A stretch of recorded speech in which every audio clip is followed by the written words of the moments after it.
There's an old saying, it's lonely at the top. Another one goes, absolute power corrupts absolutely. At first glance, these may seem like unrelated cliches, but deeper reflection suggests that, psychologically, they are more intertwined than is at first obvious. Many of history's giants have faced the curse of these two truisms, and perhaps none more so than Catherine the Great of Russia. She ruled her adopted nation with an iron fist, and at the same time transformed Russia from a second-rate backwater into a world power. But her rise to greatness was anything but predictable. Born into a minor, insignificant German noble family, Catherine's marriage to the heir of the Russian throne was a purely political arrangement. Ambitious and politically savvy, Catherine quickly rose to prominence. Her vanity and legendary appetite for, well, let's just say affection, became the talk of Europe. Today, Catherine is remembered as one of the most powerful and progressive women in history. Even within Russia, which has since experienced both a Bolshevik revolution and a nationalist revival, she is revered as a cultural hero and a mother to her people. But Catherine's story is also the story of Russia's own rise to prominence, thanks to a whole lineage of extraordinary women who paved the way, such as Olga the Viking, a woman of exceptional foresight and ruthless cunning who brought Christianity to her people. Later on, Tsarinas such as Anna and Elizabeth both played pivotal roles in navigating the empire through times of chaos and upheaval, setting the foundation for Catherine's reign. So, if you're even just a little bit curious about the life of this enigmatic and formidable political giant, the women who preceded her, as well as the rise of one of the world's great powers, then join us as we dive into the fascinating world of Russian history, culminating in the reign of Catherine the Great, mighty Empress of Russia.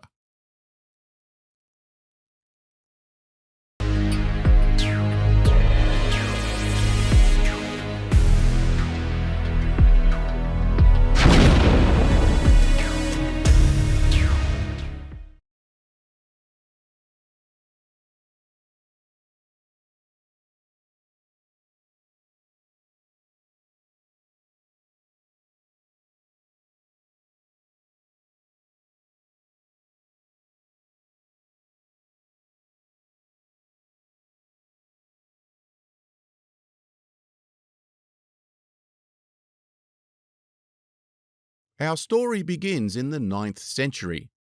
Viking marauders from what is now Sweden made their way down the Volga and Dnieper rivers, making new friends and encouraging them to share their possessions.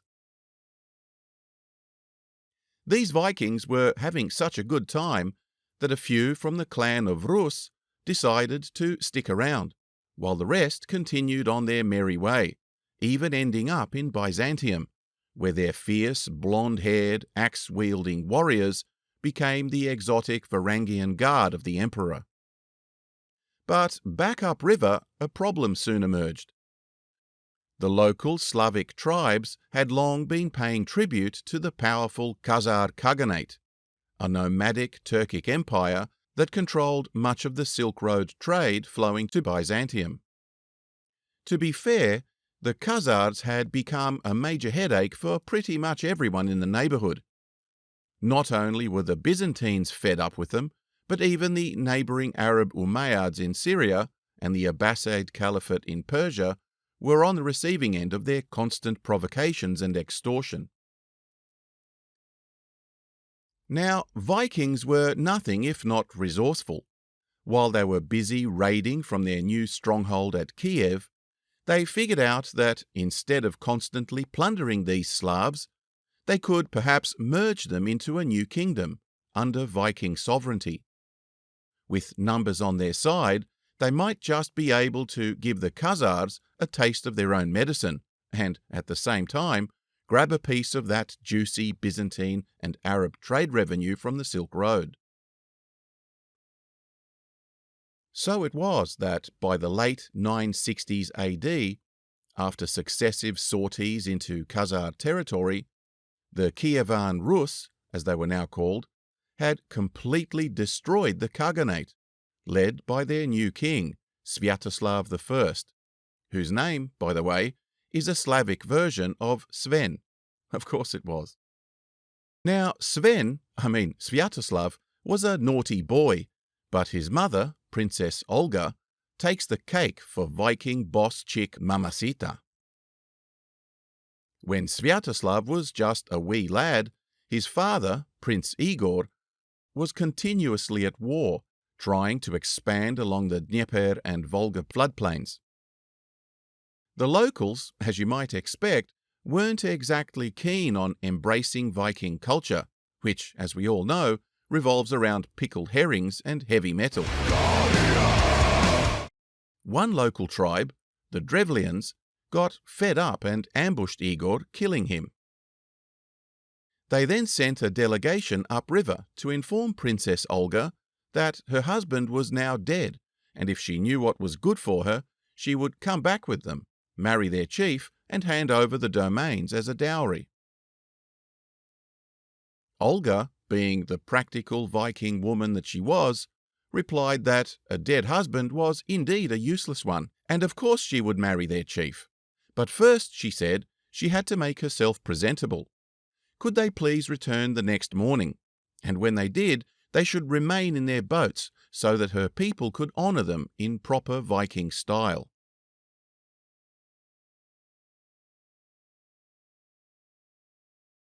Sure enough, the next morning the Drevlians rowed back and, as instructed, waited in their boats. The entire town came out to greet them with big smiles.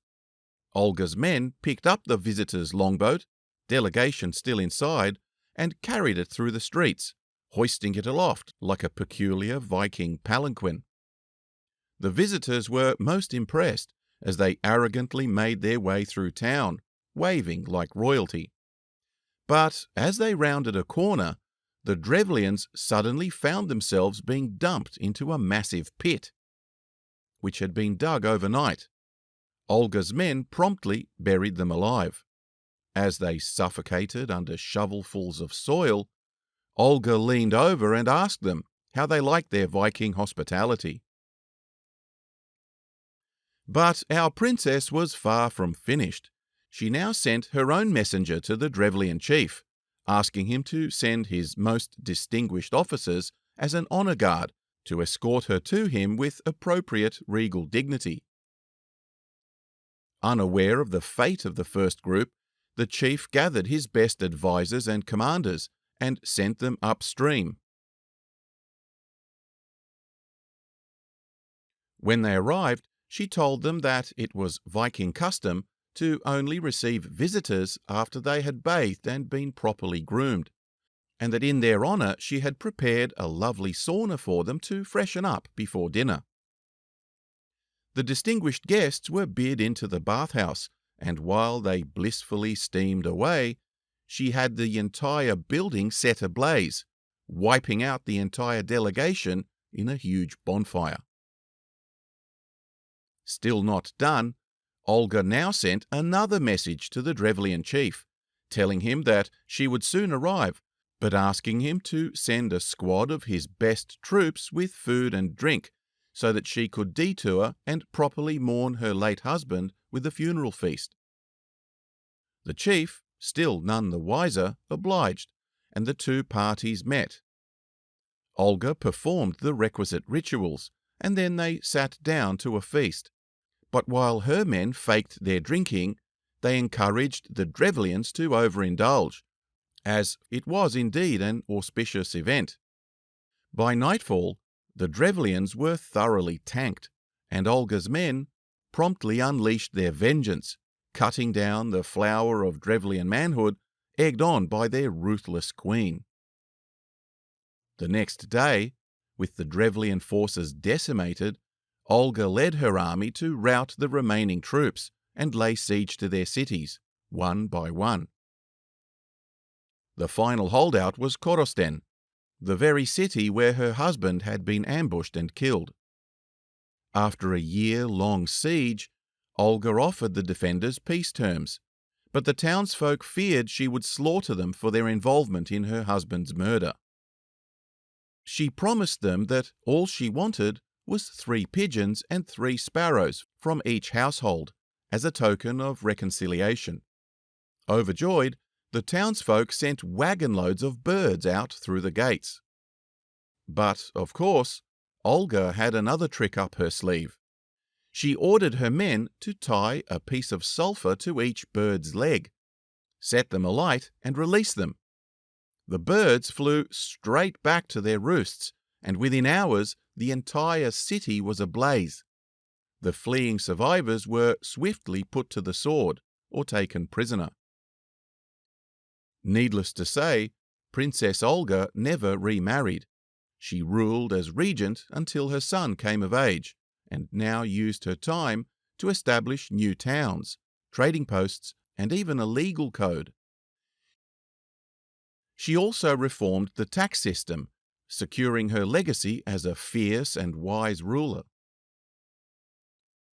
When her son Sviatoslav, took over his mum's campaign of expansion, Olga stayed behind in Kiev with the grandchildren.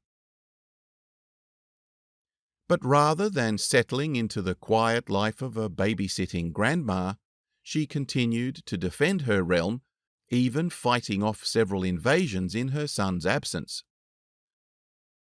This, my friends, is the stuff that future Russian queens would be made of. And don't worry, we'll get to that soon. But Olga's story doesn't end there. She now decided to head south to Constantinople to establish relations with the Byzantine Empire. Now, although she wasn't exactly a spring chicken by this point, it seems our Viking Russian matriarch was still a bit of a glamour. You see, while in Constantinople, Olga asked Emperor Constantine VII to baptize her, and then send missionaries to Russia to help convert her people to Christianity. The emperor, apparently smitten by her charm, also proposed marriage, even though he was already himself married. Rather than outright rejecting him, Olga gave a clever response. Church law, she pointed out, forbade a godfather from marrying his goddaughter. As Constantine had baptized her, it made him her spiritual father, thus preventing any kind of union. Olga wasn't just playing hard to get, she was a savvy queen with no interest in becoming someone else's ornamental Russian bride. It's clear that she already had a solid understanding of Christian legalities, which now allowed her to build a strong religious alliance with Byzantium without risking her homeland being absorbed into the empire down the line. Having played her cards well, Olga became a zealous Christian, the first of the Kievan Rus nobility to convert to the Orthodox faith. Her son, though, being the old-school Viking that he was, wasn't exactly thrilled. He openly mocked Christians as sissies, and wasn't too keen on giving up traditional Viking practices, like, say, the blood eagle. But he did promise his mum that he wouldn't persecute the Christians. Much. Despite Sviatoslav's resistance, Olga made significant strides in promoting the new faith, earning herself a sainthood in the process. More importantly, she laid the groundwork for her grandson, Vladimir, to embrace Christianity where his father had rejected it. Though, if we're being honest, it's likely that Vladimir converted as part of a strategic move, in order to secure a marriage alliance with the Byzantine emperor's daughter. It was clear to him that adopting a state religion would provide an important tool for administering and controlling his rapidly growing kingdom, so he began shopping around. The pagan pantheon was just too diverse and lacking in dogmatic controls. Islam, though solid in enforcing conformity and submission, just wouldn't fly because it forbade the consumption of alcohol, an absolute no-go for any bona fide Viking berserker. I mean, drinking tea instead of mead or vodka from the skulls of your enemies just wouldn't feel right or have the same kind of gravitas. In any case, Vladimir's choice of Eastern Orthodoxy made Granny Olga very happy. She passed away peacefully in 969 AD, with her feast day now celebrated on July the 11th across the Orthodox Christian world. But it's useful to note that this story also sets a noteworthy precedent: grandmothers exerting significant influence over their grandsons, often in direct opposition to their sons. It was to become a peculiar characteristic of Russian dynastic politics. But we're getting just a little ahead of ourselves. Anyway, things went swimmingly for the next couple of 100 years. The Principality of Kievan Rus continued to expand, stretching from the Polish border to the Caspian Sea, and from the edges of the Crimean Peninsula to the Arctic borders of Finland. By this time, it had grown into a substantial political entity, with a population rivaling that of France. However, a succession crisis saw rival factions setting up their own power bases. In the northeast, Novgorod became an important centre of influence, while in the west, Volodymyr took on increasing prominence. As a result, Kiev's importance as the political and cultural heart of the Rus began to fade through decentralization. Nevertheless, by the 13th century, the region was flourishing culturally, economically, commercially, and politically. And then the Mongols showed up. While the rest of feudal Europe continued to develop politically, intellectually, and culturally, the East was, well, in flames. From China to Hungary, the Mongol reign of terror had decimated the population, literally. Some estimates suggest that the Mongols reduced the entire human global population by over 10%. Those who weren't killed or sold into slavery were subjected to the brutal rule of their nomadic overlords, who took little interest in civilization building. In Central Asia and the Middle East, great centers of learning and trade like Astrakhan, Samarkand, and Baghdad were reduced to smouldering piles of ashes, never again recovering their former grandeur. Meanwhile, the once mighty Kievan Rus Empire was partitioned into dozens of subservient vassal states, weighed down by heavy tribute that was the only thing keeping the flames of Mongol wrath at bay. It took centuries for the Mongol Empire to fragment and weaken, finally creating opportunities for their vassals to break free. Ivan III Vasilievich, the leader of the small Duchy of Moscow, was the first to repudiate Mongol rule, drawing other small duchies to join him soon after.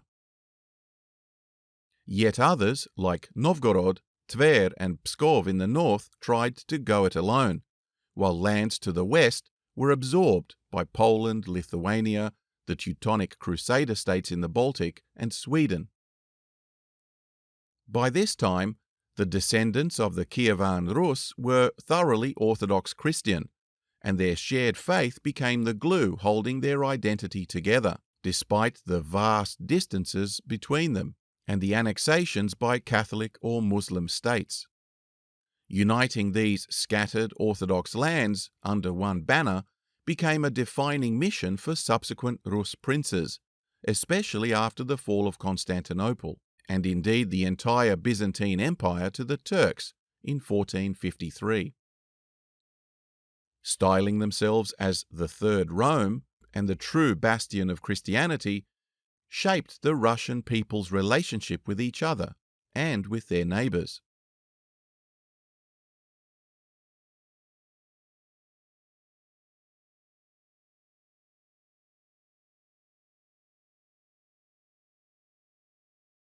By the mid-16th century, the unification of the still independent Russian principalities had been achieved by Ivan the Terrible, and his newly named Tsardom of Russia began setting its sights on fresh goals, mainly reclaiming the lands under Polish-Lithuanian control.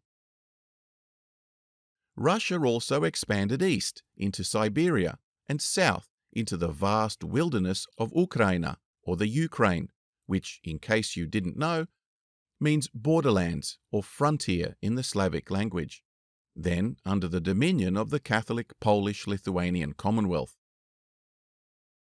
This sparsely populated and wild region was home to the fiercely independent Cossacks, Orthodox Christian horsemen stuck between the oppressive Catholic Poles and the plundering Muslim Tatars in Crimea. The next century saw the emergence of one of Russia's greatest leaders, Peter the Great, who managed to claw back territory from the Poles, absorb part of the Ukrainian Cossack region, wrest control of the Don River estuary from the Muslims, and even break the back of Sweden, in the process reclaiming lost Russian holdings in Finland and grabbing chunks of the Baltic states, today's Latvia and Estonia. But first he had to break free from his dominating half-sister Sophia, the first in a historic century of powerful Russian matriarchs who had taken the unprecedented gamble of stepping in as regent for her brother Ivan and half-brother Peter while they were still minors. She pulled it off with the support of a regiment of musketeers called the Streltsy, who caused such a riot in Moscow that almost saw Peter and his mother killed by a violent mob. Sweet-talking the army into supporting one's claim to the throne is a tactic as old as time, but in conservative Russia, never before had a woman emerged from the shadows to launch a direct bid for the throne. As we'll soon see, it was to become the modus operandi of all female rulers into the future. But, as usual, we're getting just a little ahead of ourselves. Anyway, with his sickly co-ruler Ivan's death, Peter eventually deposed Sophia and assumed power for himself. But Peter's greatest and most controversial achievements lay in his obsessive drive to westernize Russia. Partly because he saw his isolationist nation being left behind by Europe's march of progress, and partly because he knew Russia needed military power to reclaim its lost territories.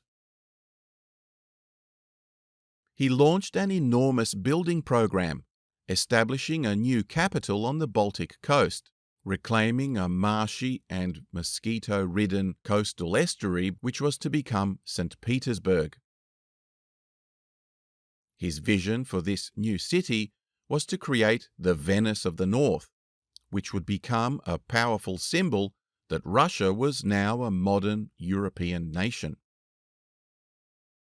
He also built a navy virtually from scratch, reformed the legal code, modernized the military, and imported Italian and French architects to design grand palaces, gardens, and infrastructure in the fashionable Baroque style. Meanwhile, the old capital of Moscow, with its onion-dome churches, wooden halls, and Byzantine isolationist mentality, seemed archaic in comparison. He centralized power to the monarchy and even abolished the Gregorian calendar, bringing it in line with European norms. Peter the Great was going to drag Russia, kicking and screaming, into the modern world. And then he died, barely halfway through the project. But worse still, he had altered the law to allow a monarch to name their own successor, bypassing the ancient custom of male primogeniture. You see, Peter had thrown his eldest son and heir into prison, had him tortured, and some say executed for treason. With the stroke of a quill, he then made his second wife, a low-born, illiterate Baltic housemaid, the Empress of Russia. Not a regent, mind you, but a full empress in her own right. It's possible Peter feared that his now fatherless grandson, also named Peter, and still a child, would be manipulated by court advisers to undo all his reforms. So, leaving his second wife, Catherine I, in charge may have seemed the better option.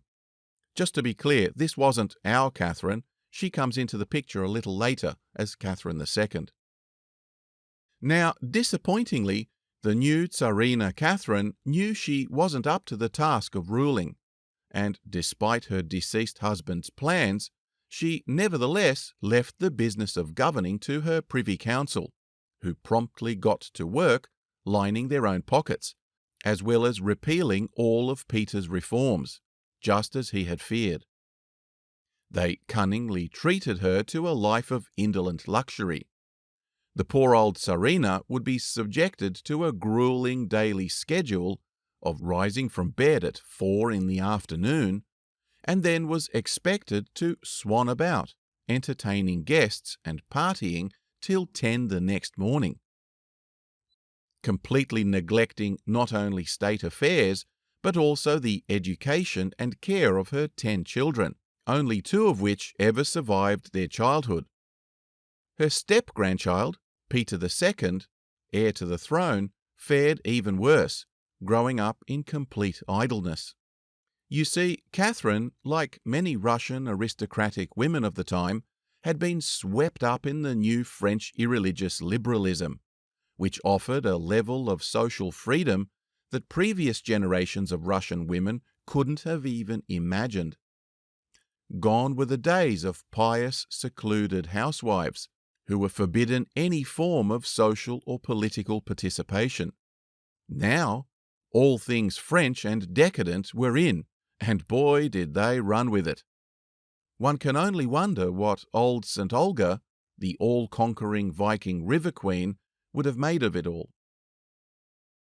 Catherine I's reign marked the beginning of nearly a century of women dominating the Russian throne, but in her particular case, being the puppet of the Privy Council meant she achieved very little, aside from reducing taxation on peasants, cutting military spending, and of course partying a lot. But let's not forget, all this Baroque French joie de vivre was only for the rich. Peasants and serfs, both male and female, were still toiling away under brutal conditions of serfdom, which in reality was not so different from the miserable bondage of Africans over in the New World. So this might be as good a time as any to discuss the phenomenon of serfdom.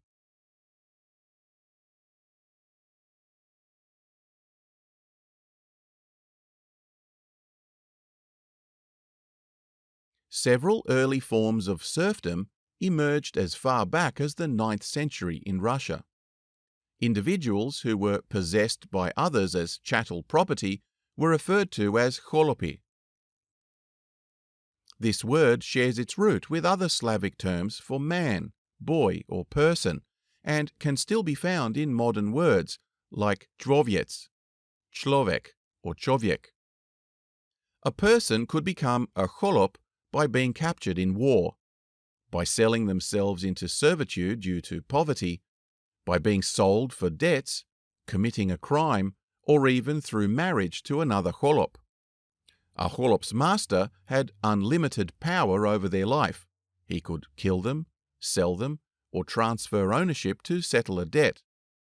However, the master was also responsible for the cholop's actions, such as if they insulted a free man or committed theft, so keeping them tightly controlled was a matter of necessity. By 1723, Peter the Great enacted legal reforms that required the manumission, or buying out of bondage of all kholopi, particularly after the death of their owners. This gradual elimination of cholopstvo marked a shift, as these people were now moved onto permanent estates, a system paralleling another form of Russian serfdom called krepostnoye pravo. The word serf itself comes from the Middle French word, which is derived from the Latin servus, or slave. Serfs had a specific place within feudal society. In exchange for protection, a serf lived and worked on a plot of land within the lord's manor. In theory, this estate system had a degree of reciprocity. In practice, well, that's another story. Unlike holopi, a lord could not sell his serfs directly, but if he chose to sell or dispose of the land, the serfs were bound to it and would now serve their new lord. Serfs were forbidden from abandoning their land without permission, nor did they possess any legal title to it. This form of Russian serfdom took root in the late 16th and early 17th centuries, becoming formalized under Tsar Alexei Mikhailovich. As tighter control over the movement of peasants was deemed necessary, laws were soon passed to prevent serfs from absconding to less controlled frontiers, enemy countries, or worse, more lenient landlords. In Western Europe, the devastation of the bubonic plague had resulted in such severe labour shortages that peasants, particularly in England, came into high demand. They gradually came to obtain some civil rights, along with reasonable wages, a degree of freedom of movement, and, most shocking of all, even the right to own property. This newfound freedom spurred entrepreneurial activity, increasing productivity and boosting national prosperity. But in Russia, deeply ingrained traditionalism, built on pious submission to authority, slowed any movement toward similar changes. Vast distances and the isolation of estates made it difficult for peasants to organize, though from time to time whole regions would erupt into rebellion, requiring entire armies to crush them. External invasions from all directions kept Russia in a near constant state of war readiness. Consequently, peasant rebellions, no matter how small, were treated as treasonous, with little sympathy from the monarchy. The barons, operating largely without royal oversight, subjected their serfs to brutal servitude, as well as arbitrary taxation, military service, and forced labour. Villages would often be left without men for months at a time, as the lords pressed them into military service. Yet the serfs were still required to pay rent and dues. Failure to do so often resulted in torture or punishment, which could even include the sale of their families, despite it being technically illegal. Eventually, whole villages were traded in open markets, gifted to other nobles, or sold to work in mines or on massive building projects. There were very few options for redress of abuse or injustice. One exception was an old tradition in some duchies that allowed a serf to leave an abusive master during the week of the Feast of St. George, though this opportunity came with an exit fee that few could ever afford. This problematic tradition was, of course, gradually extinguished, and laws criminalizing flight and harboring fugitive serfs soon followed. As the population expanded, doubling and then quadrupling in the 18th century, these land-bonded peasants became increasingly indistinguishable from holopi, and sale markets once again sprang up across Russia to meet the demand for free labor. The monarchy often turned a blind eye to the abuses within the serfdom system, purely in exchange for loyalty from the barons. However, with Russia's population rapidly expanding, some rulers understood that showing concern for the peasantry might be a way to leverage their loyalty against the powerful and unruly barons. Peter the Great was perhaps the first to seriously consider this, and some of his legislation was aimed at limiting the hereditary privileges of the barons and church estates. He introduced a poll tax on serf households that bypassed the corrupt and predatory estate lords who were often responsible for tax collection. These reforms increased national revenue at the expense of reduced estate income, and they could have potentially led to the eventual abolition of serfdom altogether. Unfortunately, after Peter's death, many of these reforms were quickly repealed, and the burdens of the peasantry only intensified, leading to a cycle of uprisings, government paranoia, and then further repression. It wasn't until 1861 that Tsar Alexander II formally abolished serfdom. But in the meantime, rulers like Catherine the Great at least began to implement modest reforms that benefited serfs living on crown land, or those under direct royal patronage. But again, we're getting just a little ahead of ourselves. So we return to Peter the Great's widow, Tsarina Catherine I, whose indulgent and decadent lifestyle saw her become so unhealthy in such a short time that she dropped dead of what we might today call diseases of affluence, barely 2 years into her reign. The inconvenient expiry of the Privy Council's puppet now opened a can of worms for the succession.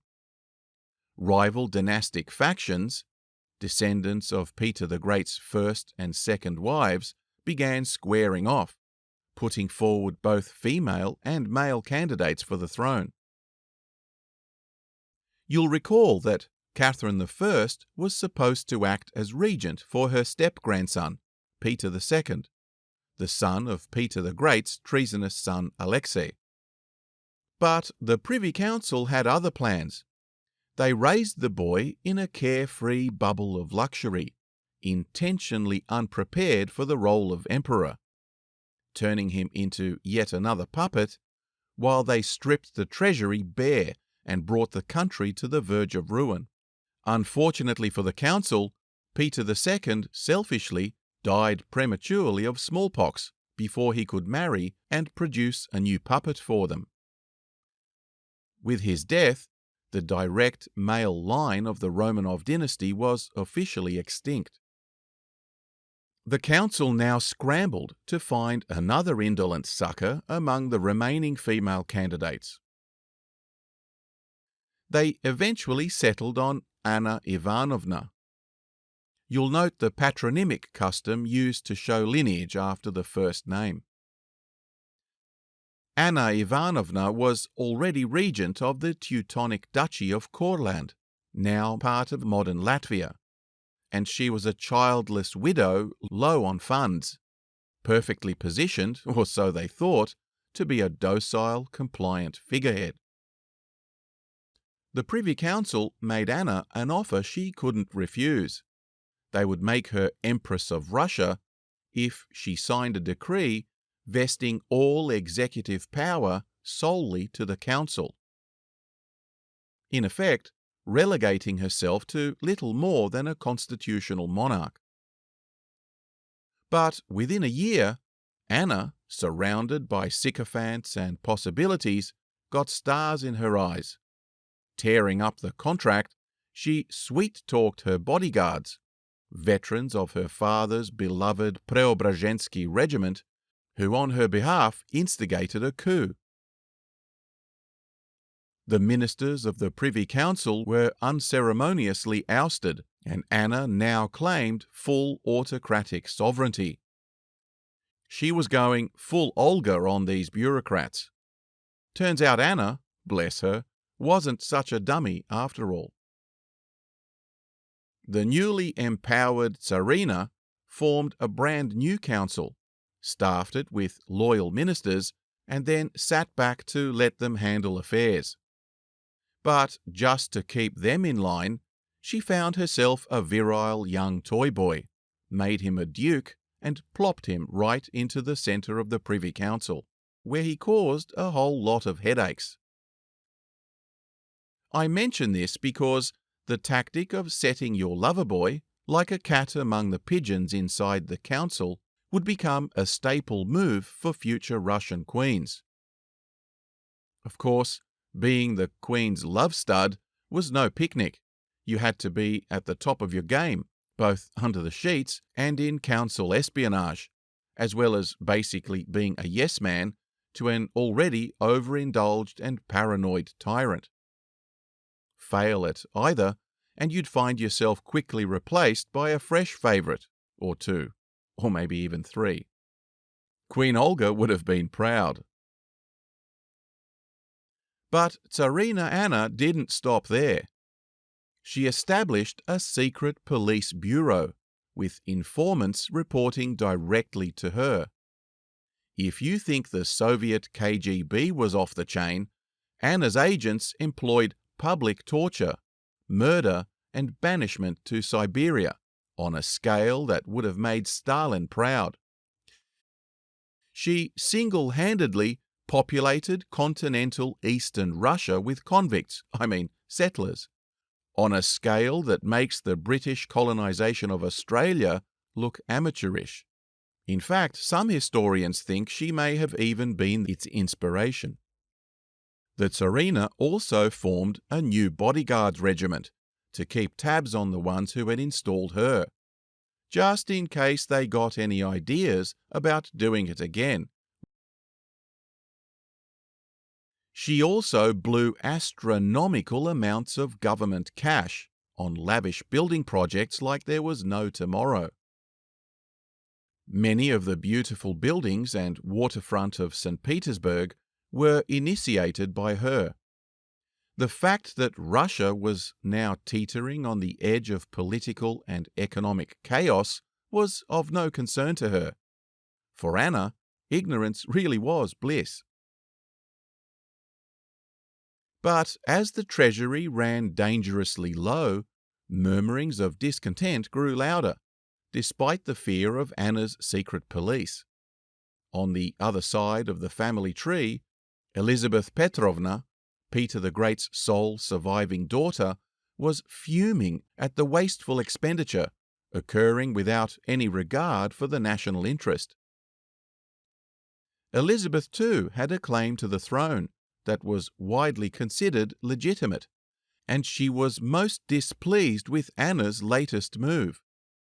The Tsarina now decreed that the child of one of her own nieces was to inherit the crown, despite the girl not yet even being married, let alone having a child.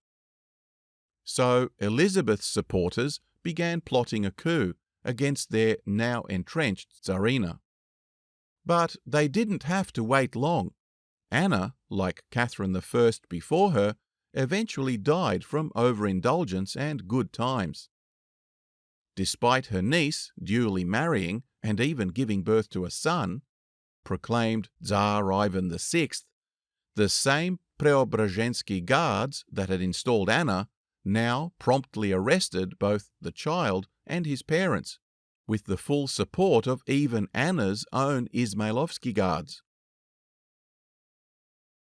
Elizabeth was soon installed as the new Tsarina, while the deposed infant Tsar Ivan VI would become Russia's very own tragic version of the Man in the Iron Mask. Imprisoned in solitary confinement from the moment he was weaned, Ivan would spend the next 2 decades in a dungeon, with no access to sunlight, human company, or education beyond Bible studies.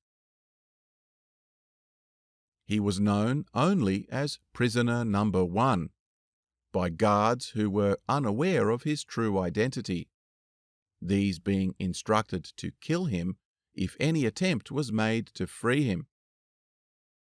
Truth, as they say, is stranger than fiction. It turns out that Elizabeth was even more cunning than Anna. Long before her coup, she had cultivated relationships with the guards regiments her father had created. She patronized their events, became godmother to many of their officers' children, and ensured the military would back her when the time came. In Russia, as in ancient Rome, the army was the key to survival, especially against the powerful aristocratic families dominating court. There was just one problem. Elizabeth was unmarried and childless. Her only fiancé had died shortly after their betrothal, and both her parents had passed away before arranging another suitable match. Her deceased sister, also called Anna, had married the Duke of Holstein-Gottorp, a minor German noble family of little consequence, but solid international connections, and she did have a son, Karl Peter Ulrich of Schleswig-Holstein-Gottorp, who now became Elizabeth's main focus. Quickly repatriated to St. Petersburg, in 1742 Elizabeth proclaimed her 14-year-old nephew as Grand Duke Peter III, the Tsarevich, or Crown Prince, of all Russia. However, there was another problem. Peter didn't speak a word of Russian. Worse still, he despised the place and its people. Having been raised as a German, he was thoroughly entranced by all things Prussian, and, moreover, its king, Frederick the Great, was his idol. Nevertheless, Auntie Elizabeth gently persuaded her nephew that if he converted from Protestantism to the Orthodox Church, he would be an even greater king than Frederick. With the other pretenders safely locked up, and her own bona fide heir in hand, Elizabeth now set about completing her father's abandoned task of modernizing Russia.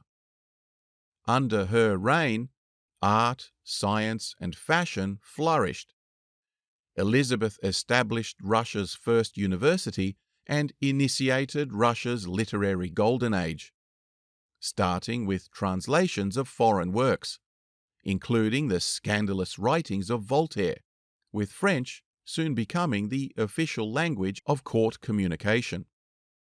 See our video on Voltaire for an account of his life and legacy.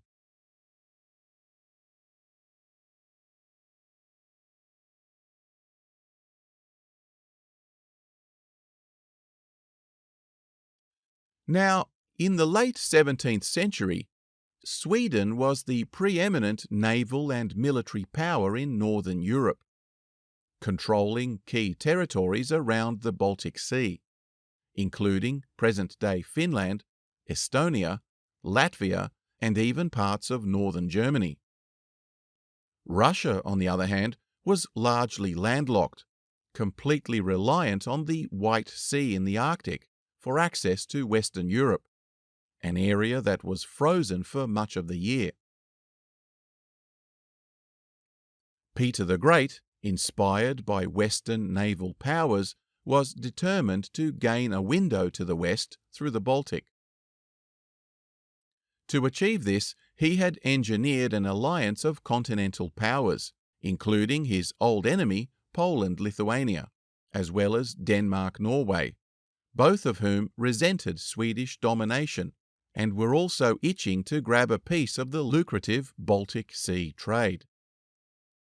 In the ensuing Great Northern War of 1700, both Denmark and Poland were quickly routed by Sweden's superior military might. But Russia, dogged and courageous, fought so fiercely that it soon inspired the Danes, Poles, and even the Prussians and British to rejoin the war on Peter's side. Under pressure from all fronts, Sweden decided to go after the ringleader, invading Russia from its recently won Polish-Lithuanian holdings, which extended all the way into the Ukraine. Plans were now set to march from this area straight to Moscow. The Swedes believed that defeating Russia would unravel the entire alliance against them, but, like so many invaders in Russia's history, They too soon found themselves victims of overextended supply lines, hit-and-run guerrilla tactics, as well as that most pernicious of enemies, the Russian winter. Severe blizzards decimated Swedish forces, leading to their complete annihilation at the Battle of Poltava in 1709. Sweden's time as a world power came abruptly to an end. It lost significant territory to the Russians, Poles, Danes, and Prussians in the process. As a result, Russia rebranded itself as an empire rather than a tsardom, taking much of the Baltic states and part of Finland as a prize. Russia wasn't just in business, it was now a boss. The shockwaves of victory at Poltava reverberated around the world, and suddenly everyone was paying attention to the Russians. Europe in the early 1700s was a tangled web of alliances and counterbalances, designed to prevent any one nation from gaining too much power over the others. For instance, the British were paranoid about France and Spain ganging up on them at sea and stripping them of their colonial holdings. Meanwhile, France kept a close eye on the rivalry between Prussia and Austria, each of whom was vying for territory in Central Europe. France, eager to undermine Habsburg dominance, was looking for a way to cut Austria down to size. So, when the Austrian Emperor Charles VI died in 1740 without a male heir, leaving the throne to his daughter, Maria Theresa, not everyone was willing to accept her as the new ruler of the Holy Roman Empire. The Prince Elector of Bavaria, Charles VII, encouraged by France, contested her succession, while Prussia's Frederick the Great basically ignored the whole thing and kicked off the party by invading the rich Duchy of Silesia. Over in Russia, Empress Elizabeth's foreign policy largely followed in her father Peter the Great's footsteps. Elizabeth aligned closely with Britain and Holland, while keeping Prussian and Turkish expansion in check by maintaining close ties with Austria. Her chancellor and de facto foreign minister, Alexei Bestujev-Ryumin, was a key player in Russian diplomacy during her reign and one of the most brilliant diplomats of the 18th century. Bestujev, who'd been educated in London on Peter the Great's orders, orchestrated a series of strategically vital alliances. He secured Russian partnerships with Britain and Holland against Sweden, and eventually Prussia. He also fostered friendly relations with Austria and Poland-Saxony, promoting mutual defense pacts with them against the Ottomans. This strategic geopolitical framework placed Russia in a strong position, both for defense and offense should the need arise. France, despite its strong cultural influence in the Russian court, now felt very much left out. Teaming up with Prussia, France aimed to undermine Bestujev's influence and replace him with a more Franco-Prussian friendly diplomat. One way to achieve this was to draw Russia into a protracted continental war that might force a rethink of its foreign policy and perhaps even cost it some territory. But Russia, under Bestujev's counsel, remained neutral through much of the conflict that became known as the War of the Austrian Succession. But in 1746, after formalizing an alliance with Austria, Russian troops now marched all the way to the Rhine River, horrifying Frederick the Great and finally forcing him to the negotiating table.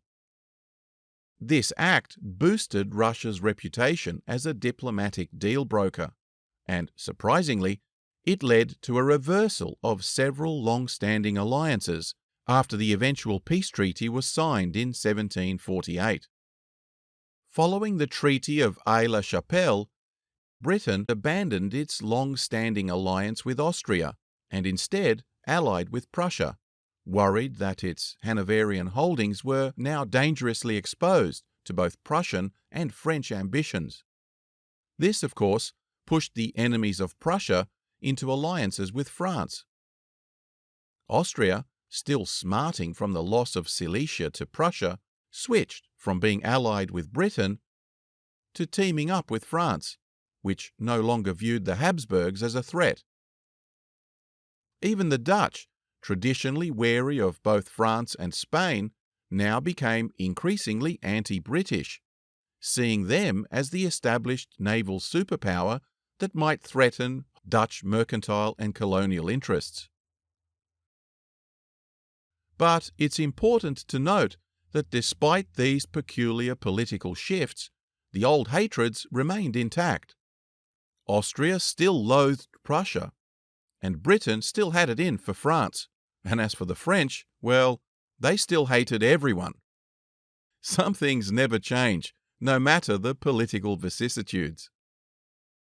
Anyway, in the midst of navigating this complex geopolitical crisis, Empress Elizabeth, over in Russia, had concerns of her own, most notably finding a wife for her nephew, Peter III.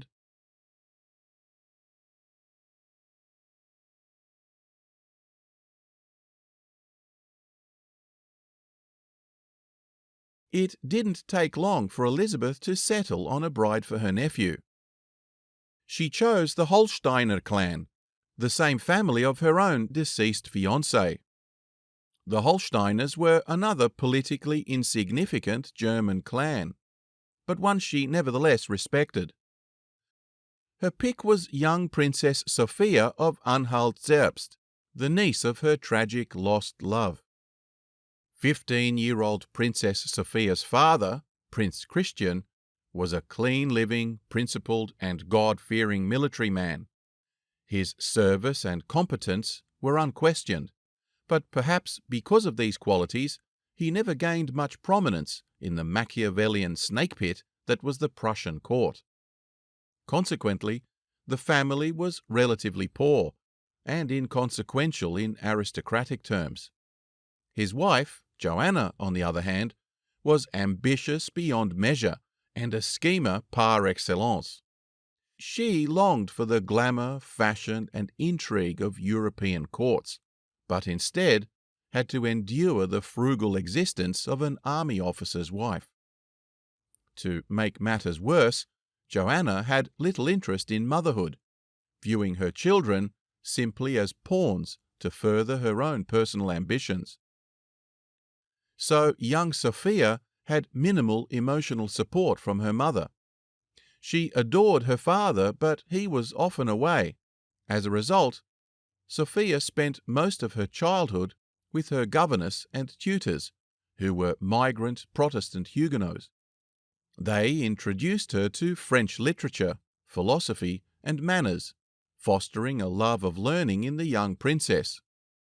When an urgent summons arrived for Joanna and Sophia to pack their belongings and head for St. Petersburg, Joanna's dreams of courtly grandeur suddenly seemed within reach.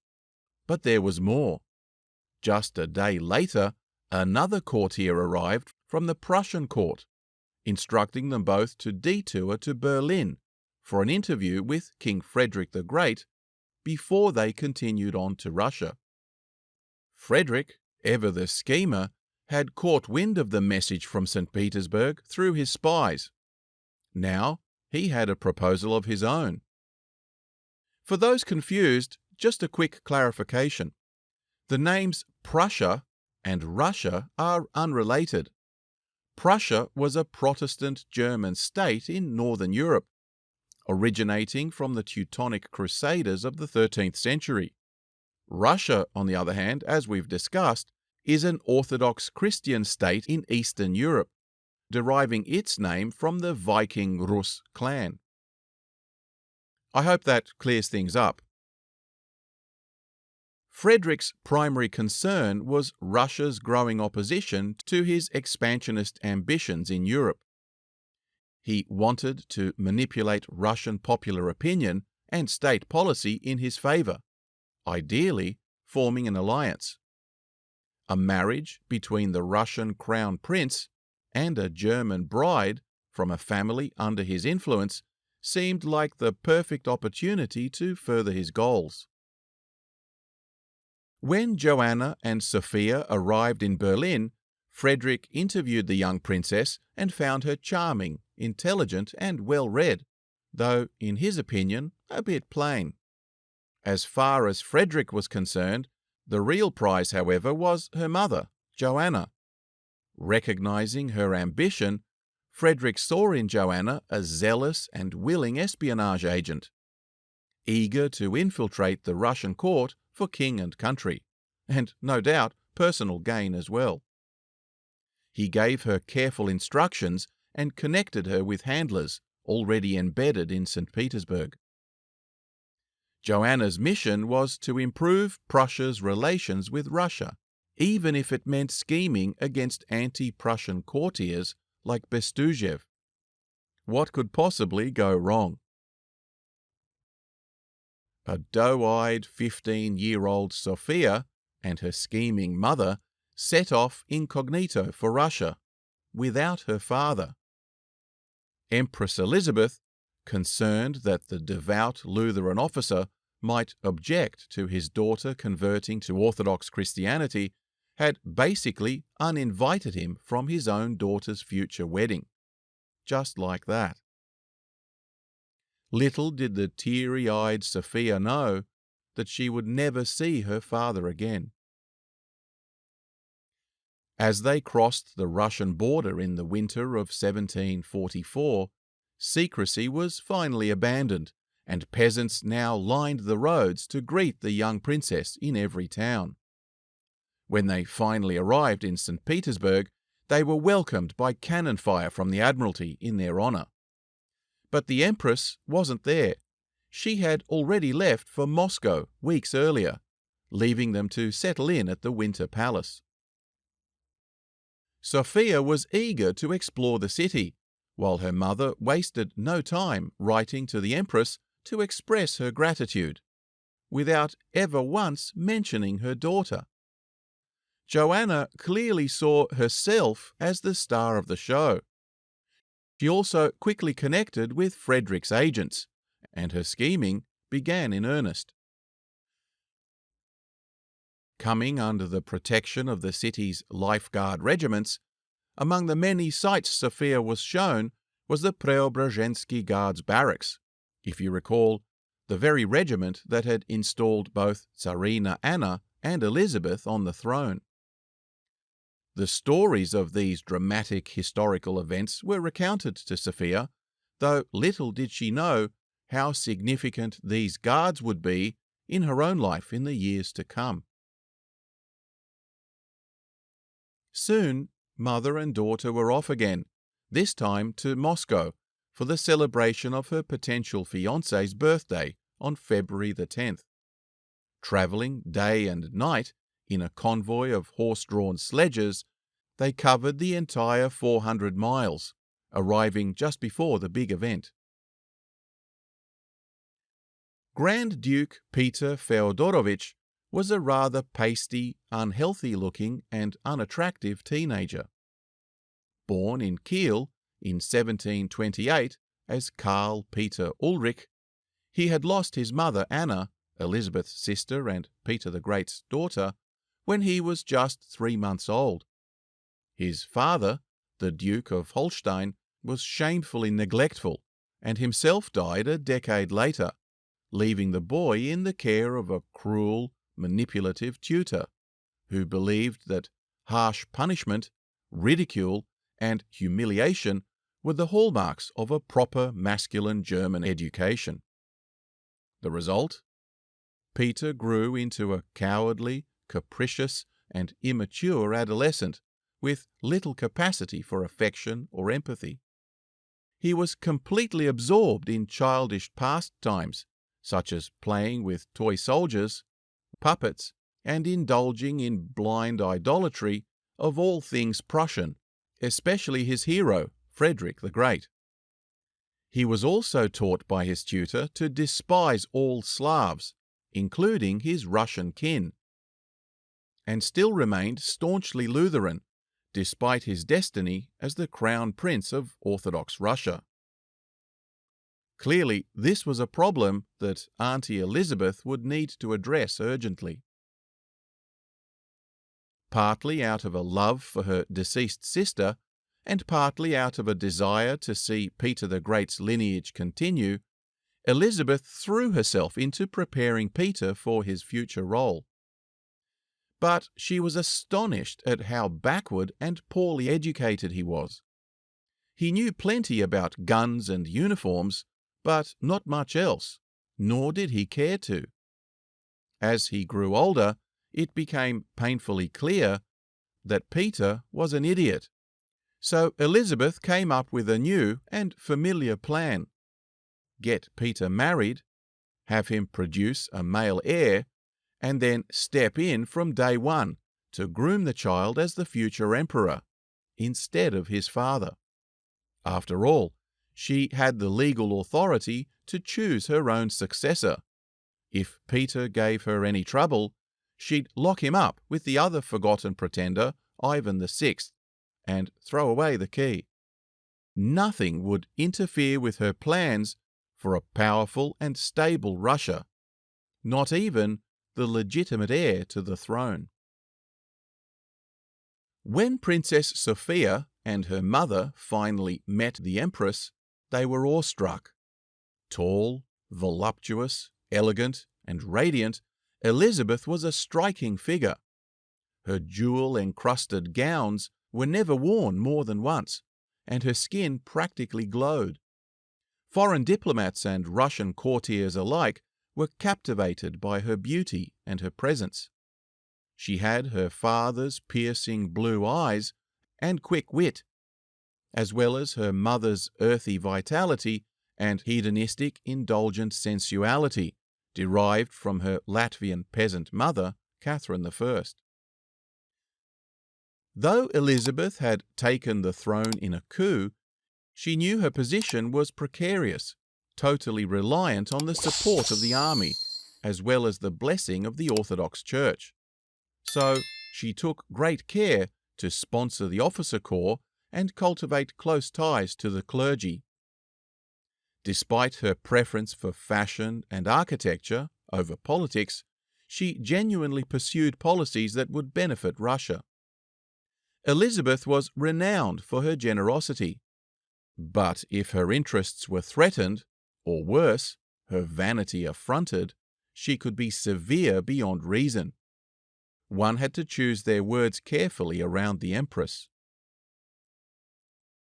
Having been impressed by the bearing of our young princess, Elizabeth commanded her longtime favourite, Count Alexei Razumovsky, to present Sophia with the Order of St. Catherine.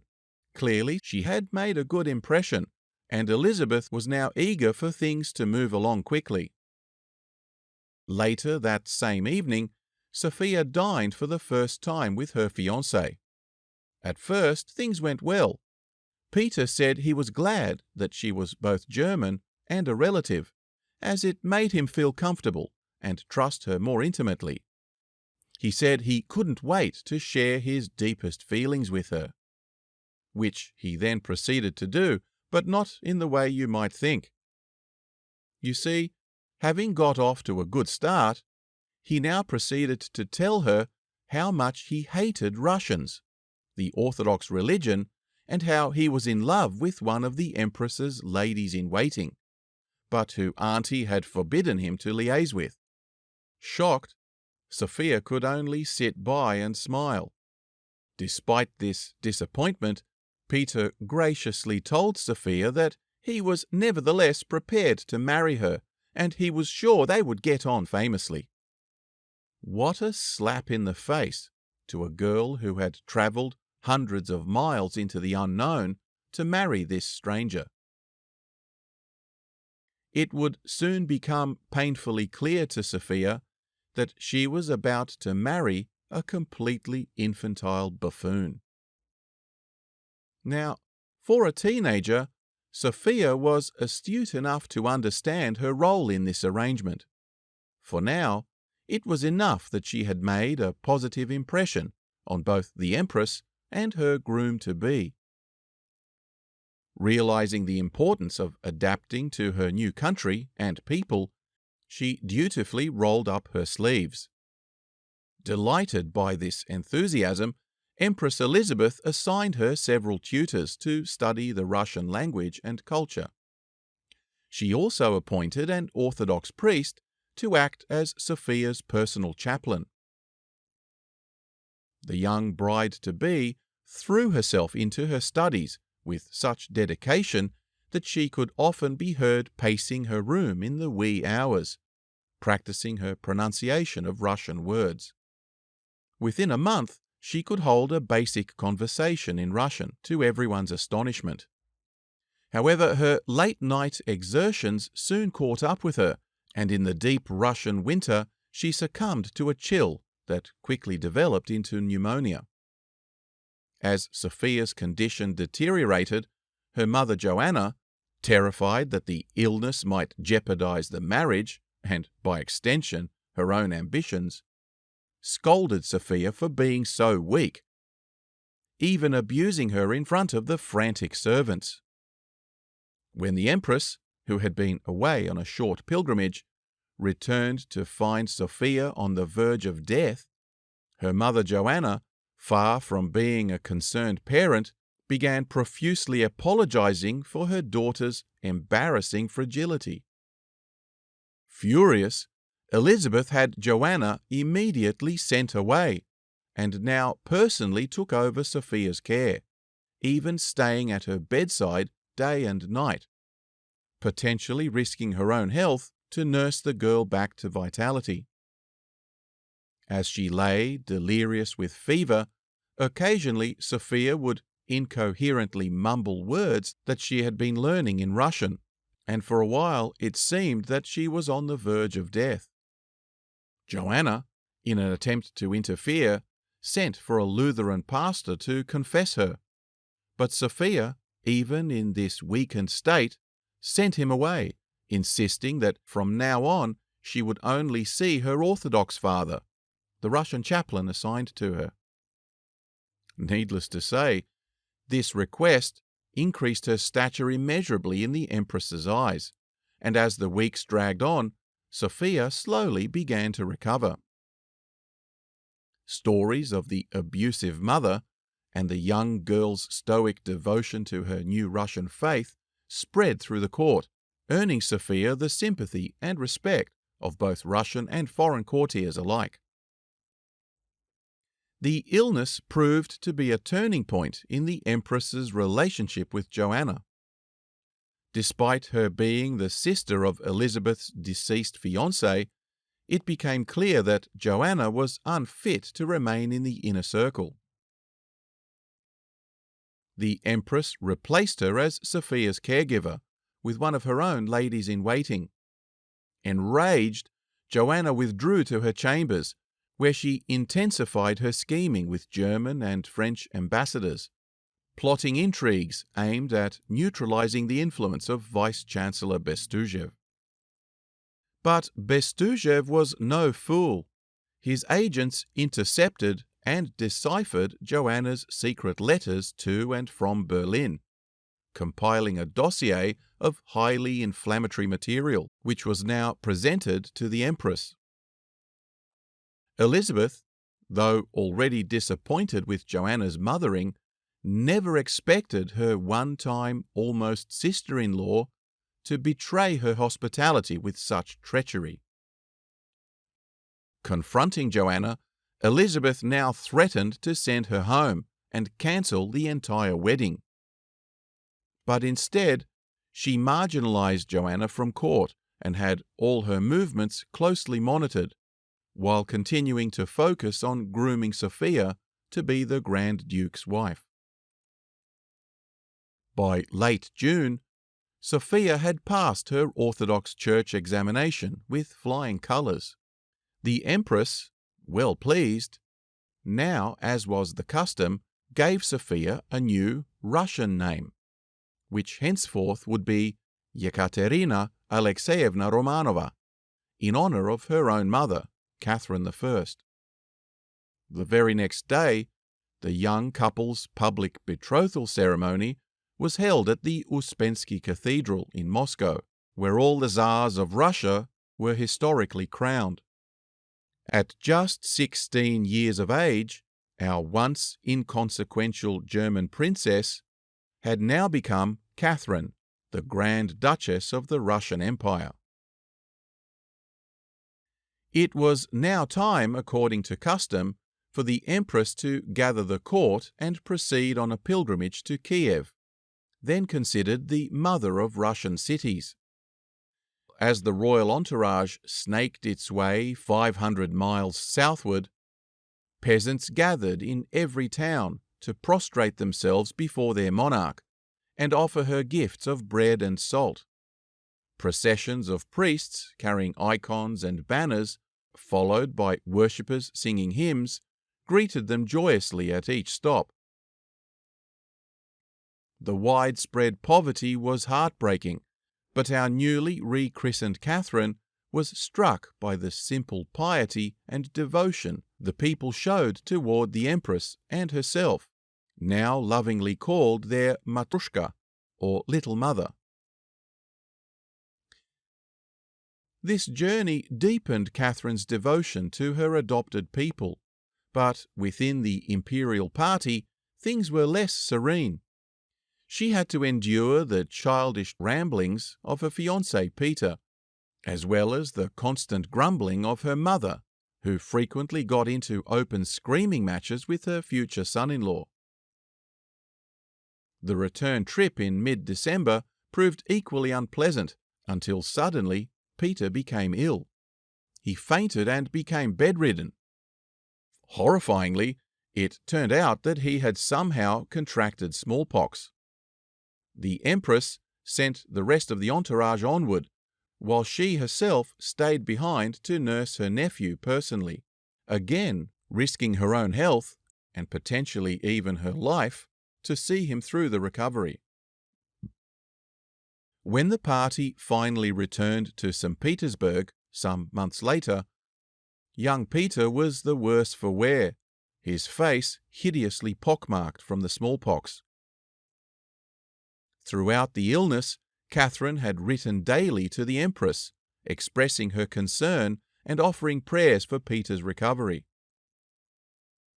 Once back in St. Petersburg, despite his depression and anxiety over his appearance, Catherine reassured Peter of her ongoing devotion, and the couple were soon granted their own personal court and apartments.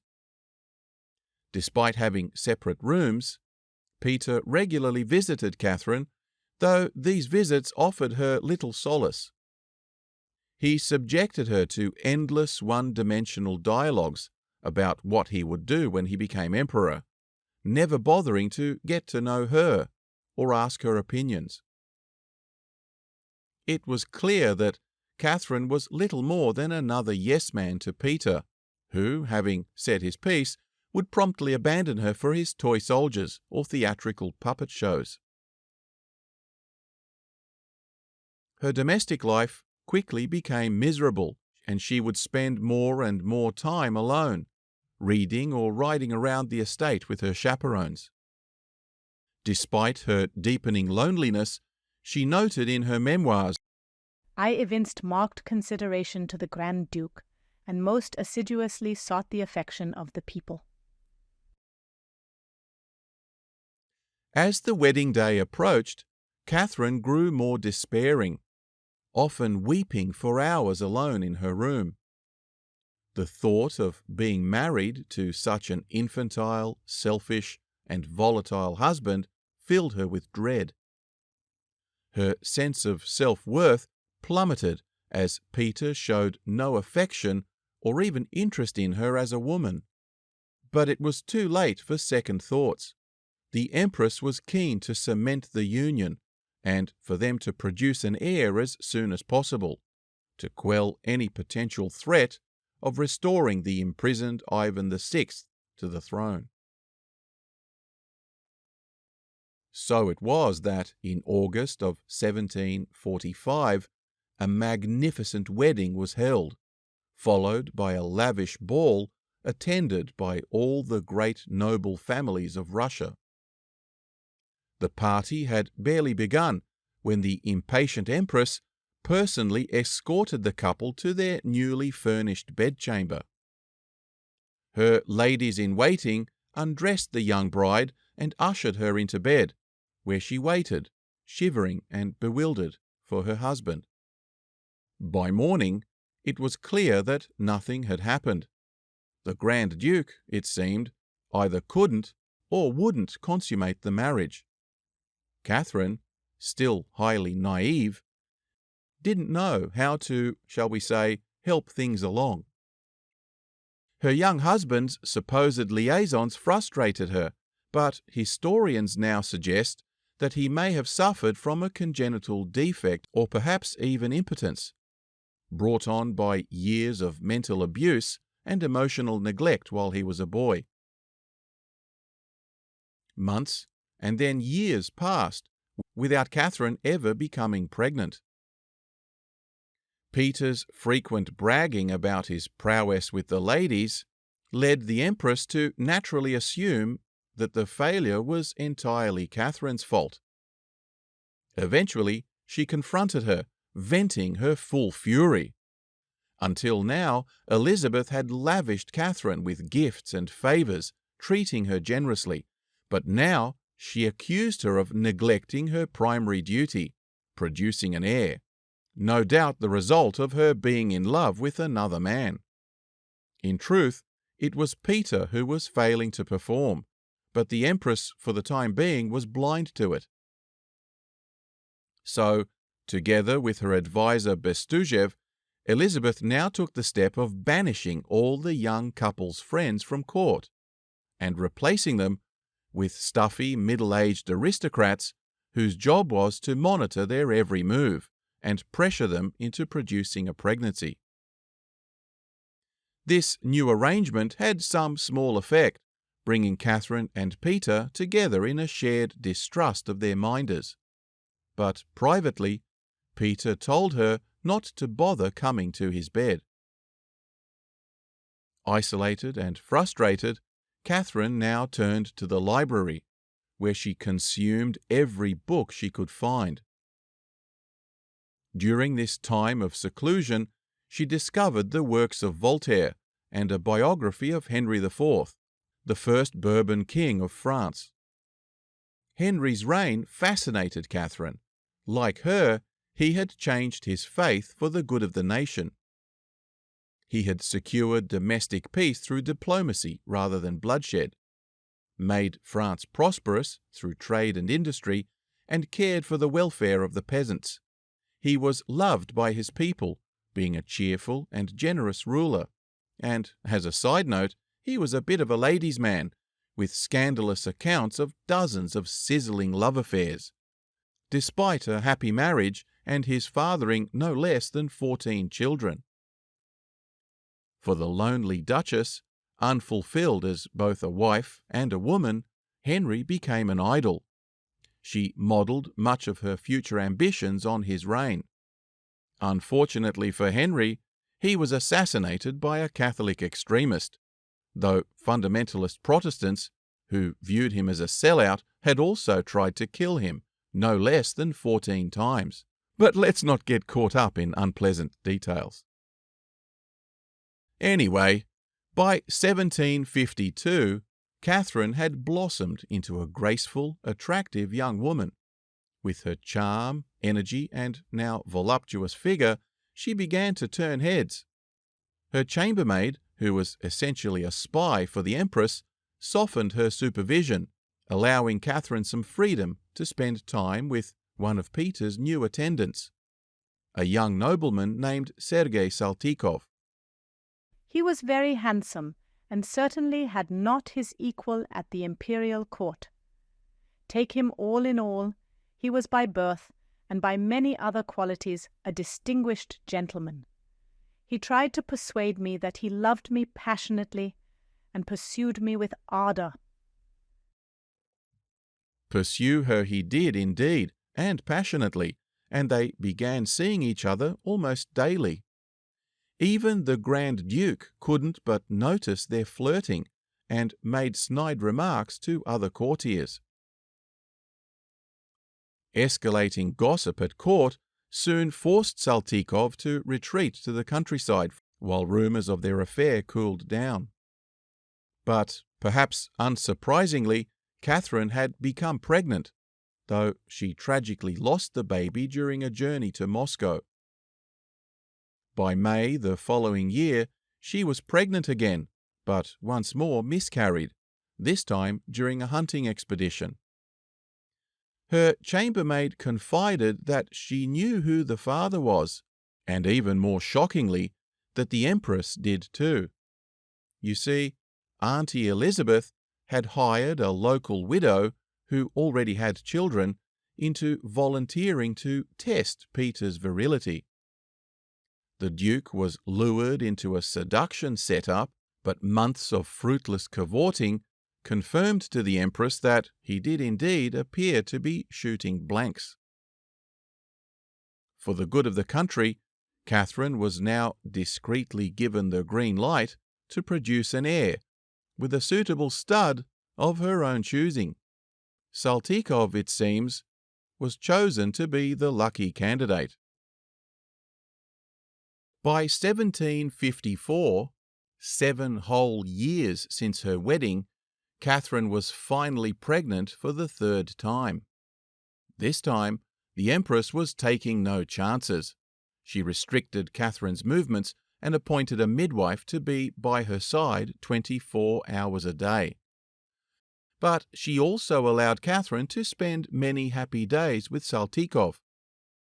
In September, she gave birth to a son, who the Empress immediately named Paul. No sooner was the child born than he was quickly whisked away to a special nursery next to the Empress's bedchamber. Catherine, still exhausted and soaked in sweat from childbirth, was left completely alone in the delivery suite. No visitors came for days, and she soon developed a fever. Eventually, the Grand Duke made a brief appearance, but said he was too busy to stay. It wasn't until the 6th day that the Empress finally returned, after Paul's baptism, bearing gifts and money as a reward for Catherine's service to the nation. 40 days passed before Catherine was allowed to see her own son, and even then she could only hold him for a few minutes before he was taken away again. Never once was she allowed to nurse him. It was clear that her baby was now considered the property of the state. She sank into deep despair. To make matters worse, Count Saltykov, the one bright light in her life, was sent to Sweden on a diplomatic mission, where he remained for some time. Now, more alone than ever, she once again buried herself in books, developing a particular interest in those of a political nature.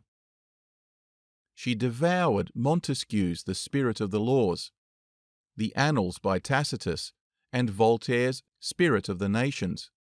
Montesquieu especially inspired her with his ideas about social reform, and she vowed that one day, when she became Empress of Russia, she would implement similar reforms to improve her country. Having fulfilled her duty by giving birth to an heir, Catherine knew that she was now, in some sense, expendable. It became clear that she needed to quickly reinsert herself into the centre of court life, or risk being completely marginalised by the new power brokers who had finally managed to displace Bestuzhev as the chief advisor. You see, Empress Elizabeth, now aged 40, had just taken on a new favourite, Ivan Shuvalov, a handsome palace attendant half her age. She quickly promoted him to gentleman of the bedchamber and lavished him with rewards for, well, let's just say, meeting his bedroom KPIs.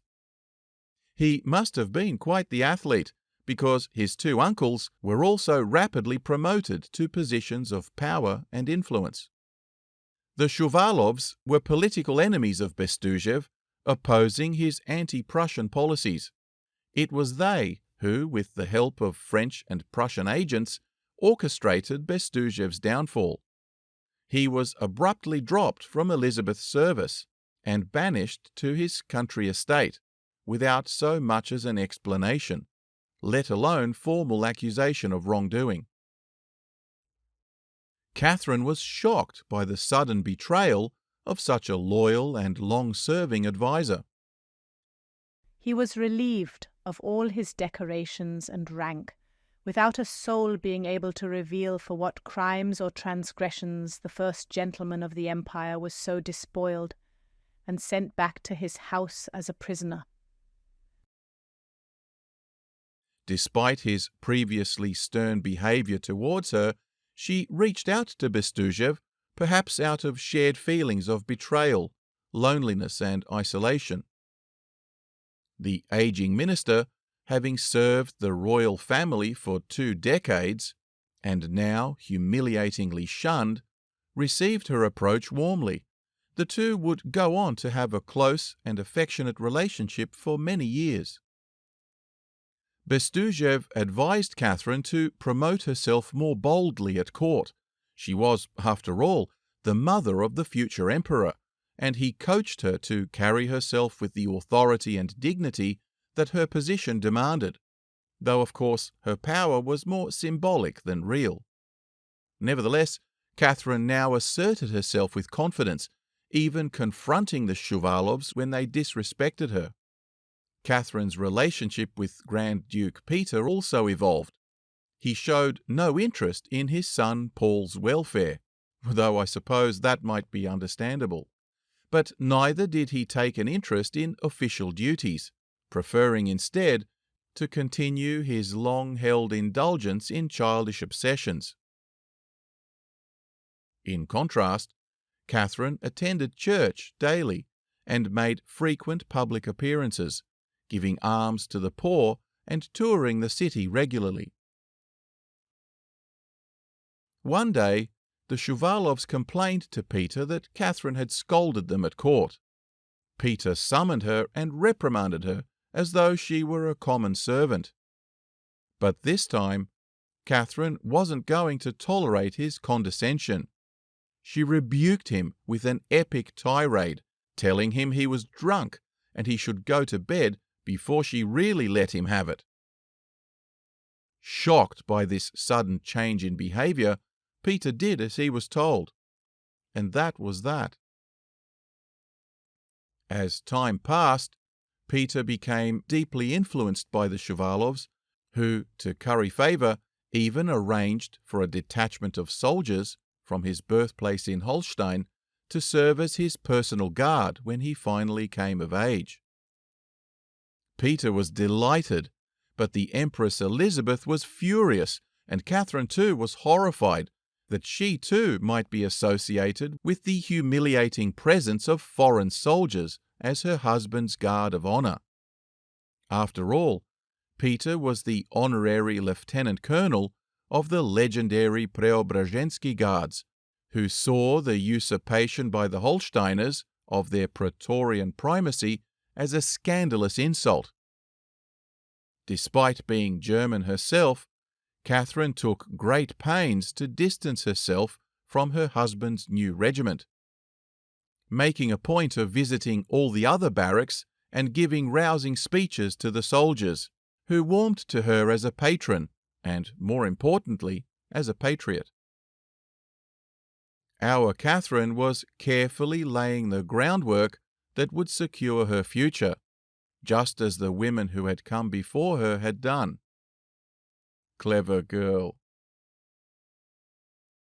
As time went on, Catherine eventually gave up on Saltykov, who, even when back in town, avoided her, making excuses whenever she tried to arrange a meeting. Having won her heart, it seemed that the cad had lost his interest, and his betrayal broke her heart. Or maybe just bruised it, because before long, another handsome gentleman entered the picture, Stanisław August Poniatowski, a dashing young Polish diplomat in the service of Sir Charles Hanbury Williams, the British envoy dispatched to Russia to ratify a new alliance. Poniatowski fell in love with Catherine at first sight and pursued her with passionate intensity, unconcerned either for his or her reputations. For Catherine, on the rebound and feeling increasingly isolated, his relentless charm was exhilarating. Unsurprisingly, she soon gave in to his pursuit, and the two began a torrid love affair. Their relationship was protected by both Bestuzhev, who had become Catherine's chief benefactor, and Sir Charles, who similarly took her under his wing. Poniatowski, however, was outspoken, not only about his love for Catherine, but also in his public criticisms of the Saxon and Polish courts, prompting their demand for his removal. Catherine, now exerting a little influence, used her connection with Bestuzhev to delay the young Pole's departure. C'est l'amour, don't you know? It was clear to everyone, including the courts of Saxony and Prussia, that Elizabeth wouldn't last forever. The general consensus dawning among European powers was that Grand Duke Peter was too feeble-minded to be an effective ruler. And now, as Catherine began publicly flexing her political muscles, it was also clear that she might end up being the real power broker in Russia. For the first time, she got a taste of the possibilities, and she liked it.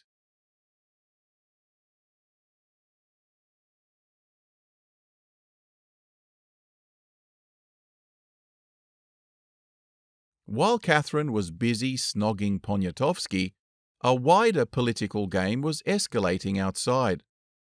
In North America, the French and British had descended into outright war in Canada, following a series of escalating skirmishes since 1754. Meanwhile, Austria was still furious over the loss of Silesia to Prussia, and Frederick the Great, too, grew anxious that Russia, which had recently marched its troops across his entire country, might prevent him from seizing more Austrian provinces in any future campaign. Bestuzhev had long advocated for an alliance with Britain, according to his long-cherished defence strategy, formulated during the time of Peter the Great. After much dithering, the Empress now finally herself ratified the treaty, only to be blindsided by the shocking news just in that Britain had also signed an alliance with Prussia, eager to protect its holdings in Hanover. This British double-dealing, which effectively nullified its deal with her in favour of Prussia, was a huge slap in the face to the Empress. But France was actually even more stunned. You see, Prussia, its only real current ally, had just sold out to the British without so much as even consulting them. In the diplomatic scramble that followed, Russia and Austria quickly became firm chums against Prussia, and France, despite its own historical rivalry with Austria, now desperately wanted in too. Bestuzhev, who had spent decades lobbying against the French, now saw his life's work evaporate as France was hastily welcomed into the alliance. By 1756, Frederick the Great, with a British defence treaty in his pocket, and seeing no point in delaying the inevitable, launched a preemptive invasion of Saxony, an Austrian ally positioned uncomfortably close to the Prussian heartland, thus opening the European theatre of the first truly global conflict, the 7 Years' War. Russia mobilized, but its army was poorly equipped and made up almost entirely of raw recruits. Nevertheless, they marched into Riga by November, but their commander, Field Marshal Apraksin, worried about supply and morale, decided to overwinter, much to the irritation of the Empress. The delay in engaging the enemy also concerned Catherine and Bestujev, who was Apraksin's close friend. In letters, they urged him to advance and confront the enemy. However, Bestujev's rivals at court presented these communications to the Empress, spinning them as coded counter-orders, apparently meant to sabotage the war effort. Already suspicious of Catherine and Peter, due to rumours of a past coup plot, the Empress was easily swayed. She had Bestujev arrested and confined Catherine to quarters. Isolated once again, Catherine was left in despair. Only Count Poniatowski continued to visit, offering her a tenderness and loyalty she had never experienced before. But he too was eventually pressured to leave and sent back to Poland to answer for criticism of its government. It would be many years before she ever saw him again. Summoning all her resolve, Catherine confronted the Empress, declaring her undivided loyalty. She sobbed and pleaded that if the Empress distrusted her, she should be sent back to Zerbst, rather than die of grief and humiliation for the lies that were being spread about her.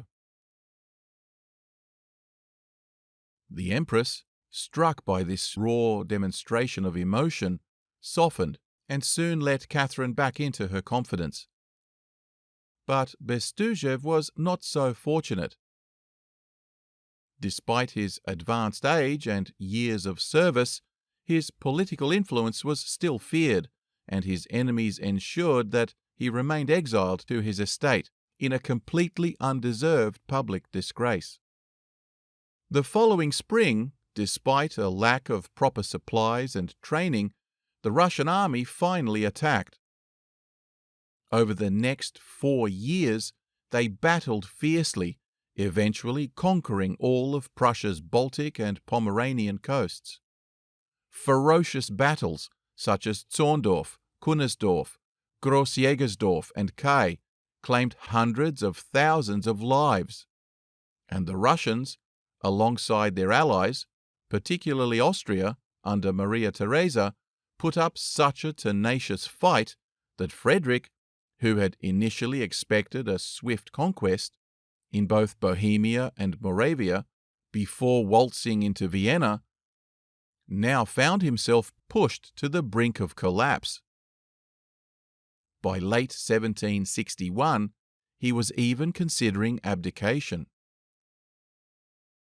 Then, in February of 1762, while attending Mass, Empress Elizabeth suffered a stroke and died a few days later. For 6 weeks, her body lay in state. Catherine, dressed in black mourning attire, knelt by her coffin for hours each day. The endless line of mourners took note of Catherine's devotion, which lifted her public esteem immeasurably. In contrast, Peter barely made an appearance. Peter, as you might recall, had been raised in Holstein and was a fervent Prussophile. Throughout the war, he had openly opposed Russia's involvement against his hero, Frederick the Great. Now, upon being pronounced emperor, he immediately terminated all of Russia's alliances and withdrew the entire army. The country was aghast. The army, which had fought valiantly and shed so much blood to bring its enemies to their knees, even occupying Berlin, was stunned by the new emperor's dismissal of all their sacrifices. Peter, in an unprecedented move, simply handed back all their hard-won victories to Frederick. But it didn't stop there. He now raided the treasury to subsidize Frederick's war effort and even sent a corps of his own personal troops to serve under the Prussians. To Frederick, this Russian exit was nothing short of a miracle, breathing new life into Prussia's war effort, allowing him to repel his enemies on all fronts, and regain much of what he had set out to achieve. As for Russia's Imperial Guard regiments, Peter ordered them to remove their iconic red-green uniforms and replace them with Prussian blue, which he had specially imported. For the Preobrazhensky Guards, founded by Peter the Great himself, this was an unbelievable insult. The nation seethed with anger. Catherine, horrified, distanced herself from her husband even further. Indeed, by this time she had given birth to a daughter, Anna, in 1759, widely known to be the child of Count Poniatowski. As with her son Paul, Anna was immediately taken away by the Empress and placed in a separate nursery. Just as before, Catherine rarely saw her daughter, who tragically died 14 months later. The loss of this child, coupled with her limited contact with Paul, deeply changed Catherine, hardening her resolve and crystallizing her vision for the future. Peter's behavior quickly became even more erratic. He declared that, once the war was over, he intended to annul their marriage, disown the children, and send her back to Zerbst in disgrace. But the war would grind to a stalemate over the next 2 years, with no major territorial changes in Europe as all sides gradually ran out of both money and manpower. The 7 Years' War would end with Great Britain emerging as the dominant global superpower, having taken Canada from the French and securing its naval supremacy. Austria, too, regained some of its former prestige, despite its failure to neutralize Prussia or regain Silesia. But for Peter, the withdrawal of Russia from the war and his now direct threats against Catherine was about to have catastrophic consequences.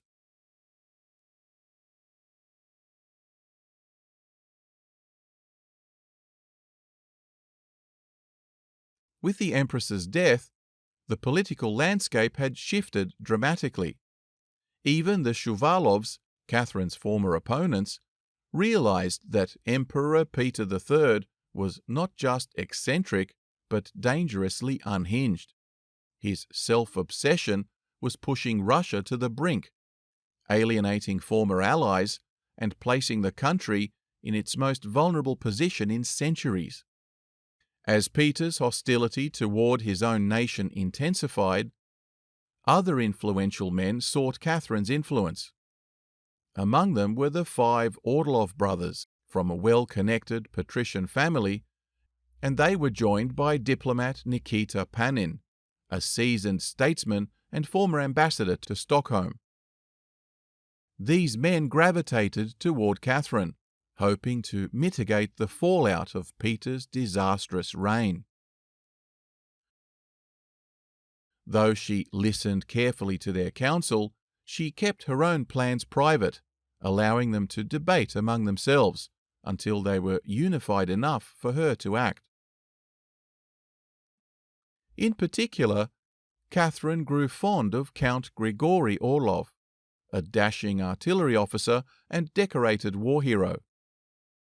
With Poniatowski recalled to Poland, and she now in need of a protector, Orlov soon became both her confidant and lover. Grigory was not known for his intellectual prowess, but Catherine didn't need that from him. She had enough cunning and intelligence to pursue her own agenda, and she valued Orlov for his loyalty, bravery, and patriotism. Grigory Orlov was one of those military men whose appeal lay in their reckless bravery, code of honour, fierce patriotism, and outright machismo. And, let's face it, ladies like a man in uniform. He, in turn, saw her as the only hope for saving Russia from its current madness. Panin, meanwhile, was a shrewd and calculating politician. A friend of Bestuzhev, he naturally aligned with Catherine and provided a counterbalance to the influence of the Shuvalovs, who still held sway over the monarch. Peter, however, was becoming more unpredictable by the day. Having humiliated his entire army, he was now on a roll, and quickly took aim at the church as well. Openly mocking priests during services, he now banned the display of icons, demanded that priests shave their beards, and abolished the wearing of religious vestments, insisting that priests must dress like German pastors. In a shocking edict, he confiscated all church property, transferring ownership to the state and paying clergy from the national treasury. Even Catholic and Protestant observers in St. Petersburg were stunned by his attack on Russian orthodoxy. To Russians, even Muslim rule would have been more respectful. But this act was a gross miscalculation of the public mood, and in light of his other edicts, it completely backfired, with violent protest resulting from the outrage. And yet, one decree did hit the mark. Peter now emancipated the nobility from all their feudal obligations to the state. This move was music to the aristocrats' ears, who now enjoyed even greater privileges, including a monopoly on land ownership and serfs, while being completely free from compulsory military or civil service obligations. I should note that the serfs, however, were excluded from any kind of benefits, making them now even more vulnerable to abuse than ever before. Peasants now saw this as a complete betrayal, leading to a sharp rise in public unrest and numerous rebellions throughout the country. Russia had just become a powder keg. Amid this turmoil, Catherine fell pregnant once again, this time with Grigory Orlov's child. The pregnancy was handled in complete secrecy, and in April 1762 she gave birth to another son, Alexei, who was immediately sent to the countryside, away from prying eyes, to be raised in Orlov's family estate as his illegitimate child. Catherine, too, withdrew from public view, partly to recover from the pregnancy and also to distance herself from potential scandal. Despite her seclusion, more nobles approached her, urging her to act. Among them was Princess Dashkova, sister of Peter's mistress, and a passionate patriot disgusted by the emperor's shameful behaviour. She urged Catherine to seize power. Count Razumovsky, former favourite of Empress Elizabeth, well connected but now without his sugar mama, also threw his weight behind Catherine and gave her his complete support. Some historians have argued that Catherine's passivity during this time was not so much due to vulnerability, but a calculated strategy. As a German, she was careful not to appear to be overly ambitious, lest she be rejected along with her husband. By remaining quiet, she positioned herself as the natural and desired choice for leadership. Panin, now Peter's personal advisor, confided in Catherine that he was planning an overthrow of the emperor, intending to install her as regent for young Paul. But what Panin didn't know was that Catherine, having endured so much over the last 18 years, was hardly about to settle for a puppet role. She wasn't interested in ruling as a mere regent. No, if she was going to sit on the throne, it would be as empress, with full autocratic power, just as Elizabeth had done. Catherine's transformation was nothing short of remarkable. She had matured into a formidable political figure, knowledgeable not only in Russian customs and religious practices, but also in the art of governance and political philosophy. She had the army's complete loyalty, the church's respect, and the people's adoration. She was revered as their matrushka, and now it was finally time for Mummy to put the house in order. Things finally began to unravel when Peter III, on a whim, decided to launch a military campaign against Denmark. Now, Russia and Denmark had long been allies in their territorial conflict against Sweden. But Peter, still technically Duke of Holstein, believed that the neighbouring Duchy of Schleswig, presently a Danish vassal, rightfully belonged to him. Ignoring the broader geopolitical climate, he prepared to invade Denmark over this petty territorial grievance. This reckless move pushed his barons to the breaking point. The Orlov brothers had been busy wording up the Guards regiments. Peter, completely absorbed in his upcoming campaign, was oblivious to the brewing coup. Living in his summer palace at Oranienbaum, 25 miles from St. Petersburg, he was far removed from the plot. Meanwhile, Catherine, staying at the Peterhof Palace, some 7 miles closer, was about to be sprung into action. On a warm June morning in 1762, Catherine was awakened by Alexei Orlov, Grigory's younger brother, who had ridden all night from St. Petersburg to announce that the coup had begun. She quickly dressed, and Grigory soon arrived with a carriage to take her to the capital. Their first and closest stop was the Izmailovsky Guards barracks, where the soldiers rushed to her side, kissing her hands and touching her gown. The regimental chaplain blessed her and sanctified their loyalty to her as the new empress. With a mounted escort, they moved on to the Semyonovsky Guards barracks, where the soldiers here too swore allegiance. Finally, they arrived at the Preobrazhensky barracks. After some initial hesitation, the soldiers rousingly swore their loyalty to Catherine. Now, with a full military escort and a growing throng of cheering townsfolk, Catherine made her way to the Church of the Nativity, where an assembly of senior clergy publicly blessed her as autocrat Catherine II.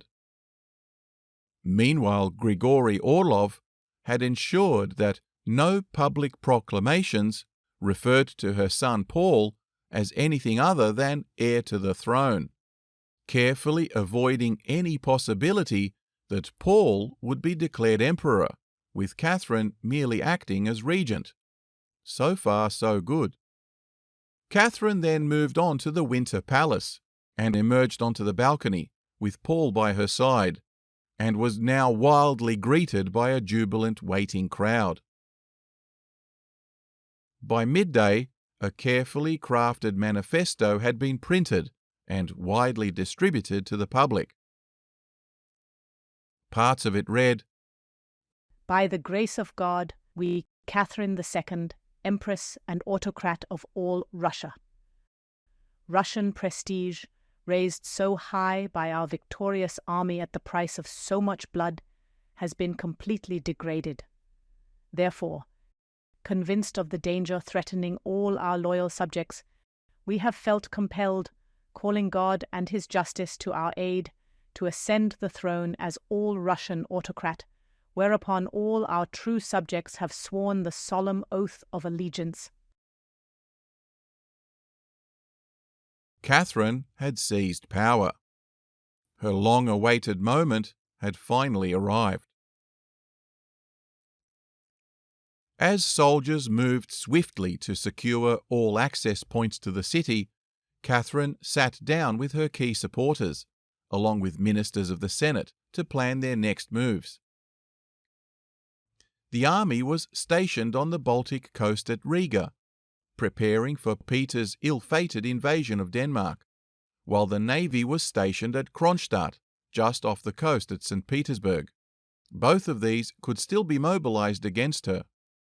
Catherine's coup might fail unless these forces could be urgently convinced to join her cause.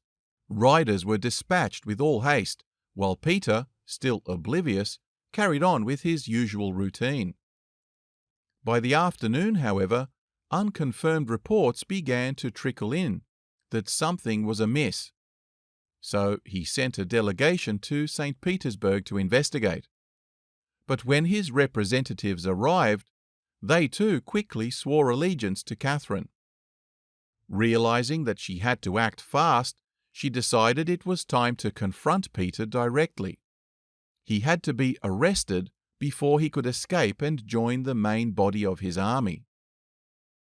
Energized by their new leader, Catherine's own ad hoc army now set off along the coast towards the palace of Peterhof, hoping to intercept the deposed emperor before he could flee.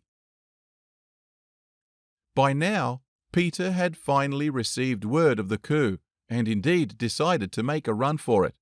He rode out towards the Kronstadt naval base, thinking the navy might offer him sanctuary. However, the base commanders had already sworn their loyalty to Catherine. As Peter's boat approached the dock, the sentries fired a warning shot, ordering him to turn back. Defeated and panic-stricken, Peter hurried back to Peterhof, only to find that some of his chief officers had abandoned him. Desperate, the best he could do was to pen a pathetic letter to Catherine, apologizing for his past mistreatment and begging her to rule alongside him. Catherine, however, didn't even bother replying.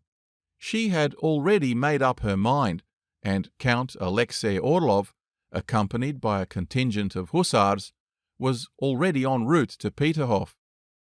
They quickly disarmed his Holstein guards, and the emperor now fled to his palace at Oranienbaum. The hussars pursued, soon surrounding the palace and trapping the fugitive emperor inside. Now completely desperate, Peter wrote a second letter to Catherine, this time resigning all his rights to the throne and begging her to allow him and his mistress to retire quietly to Holstein. But Catherine could not risk having him plot against her from exile. She needed him under lock and key, where there was no chance of any future trouble from him. This time she responded, instructing him to surrender and write a letter of abdication.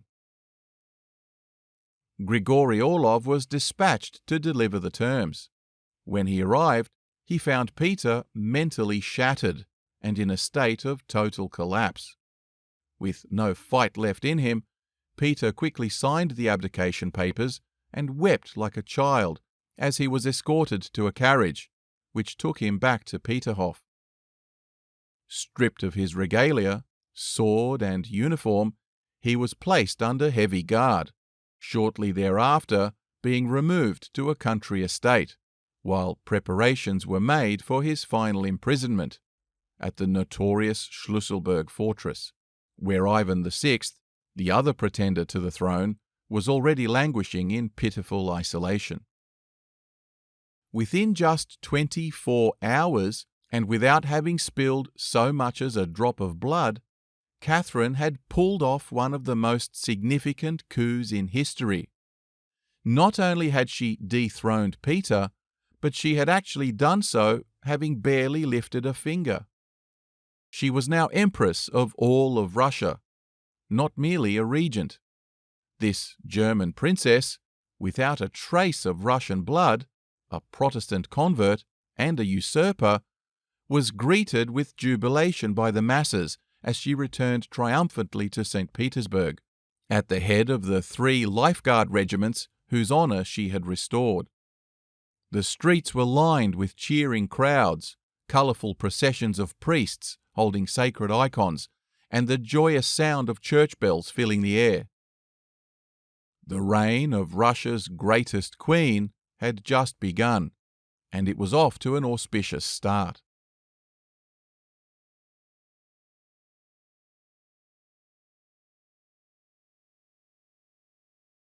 With the coup complete, the enormity of the task ahead of Catherine gradually became clear. She was uneasy, preoccupied by 2 pressing problems. First, there were still 2 imperial claimants to the throne, Ivan VI and now also Peter III, both imprisoned but potentially dangerous if her performance was found wanting. Second, she ruled solely by the consent of the people, not by divine right as the Muscovite Tsars had before her. She was still a foreigner, and the deeply conservative nature of the Russian people could be roused against her at any moment. To solidify her position, Catherine now focused on bolstering public opinion and rewarding her supporters richly, employing tactics of generosity and benevolence that she had learned from Elizabeth. She restored exiled figures like Bestujev to court, but tensions were already growing as the Orlov brothers, particularly Grigory, became increasingly resented by other courtiers.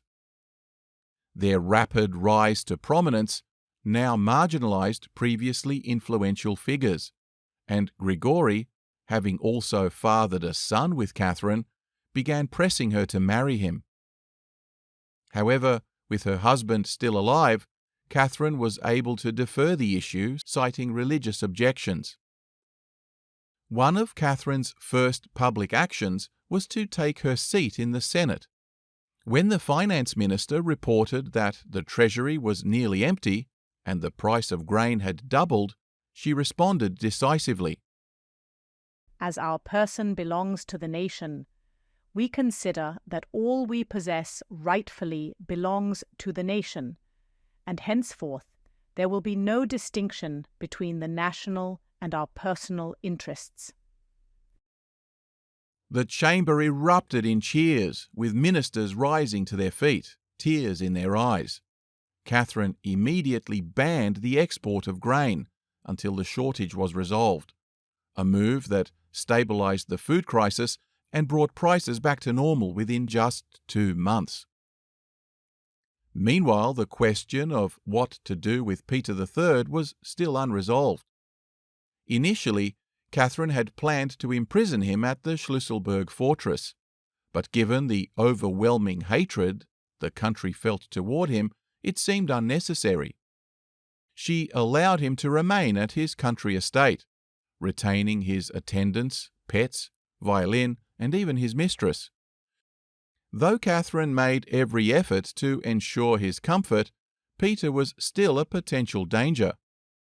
There were plenty of aggrieved soldiers who would be happy to kill him, while the Orlov brothers, especially Alexei, believed that Peter's death would clear the way for Catherine to marry Grigory, and thereby solidify their family's union to the throne. Unsurprisingly then, a few weeks later, Catherine allegedly received a note from Alexei Orlov confessing his failure to prevent Peter's death after a drunken brawl with an attendant. This could have easily been Catherine's first major scandal, so she ordered an autopsy, which conveniently reported that Peter had died of severe hemorrhoidal colic and a stroke. No official medical documents have ever been found, and notably, Peter was buried without royal Russian honours, being dressed in a Holstein Dragoon uniform. Thankfully, the entire incident passed without public curiosity, and any potential fallout was quietly buried with him.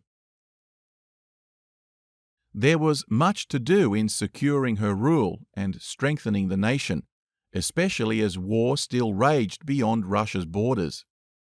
She now reversed Peter's confiscation of church property, restoring their ancient privileges.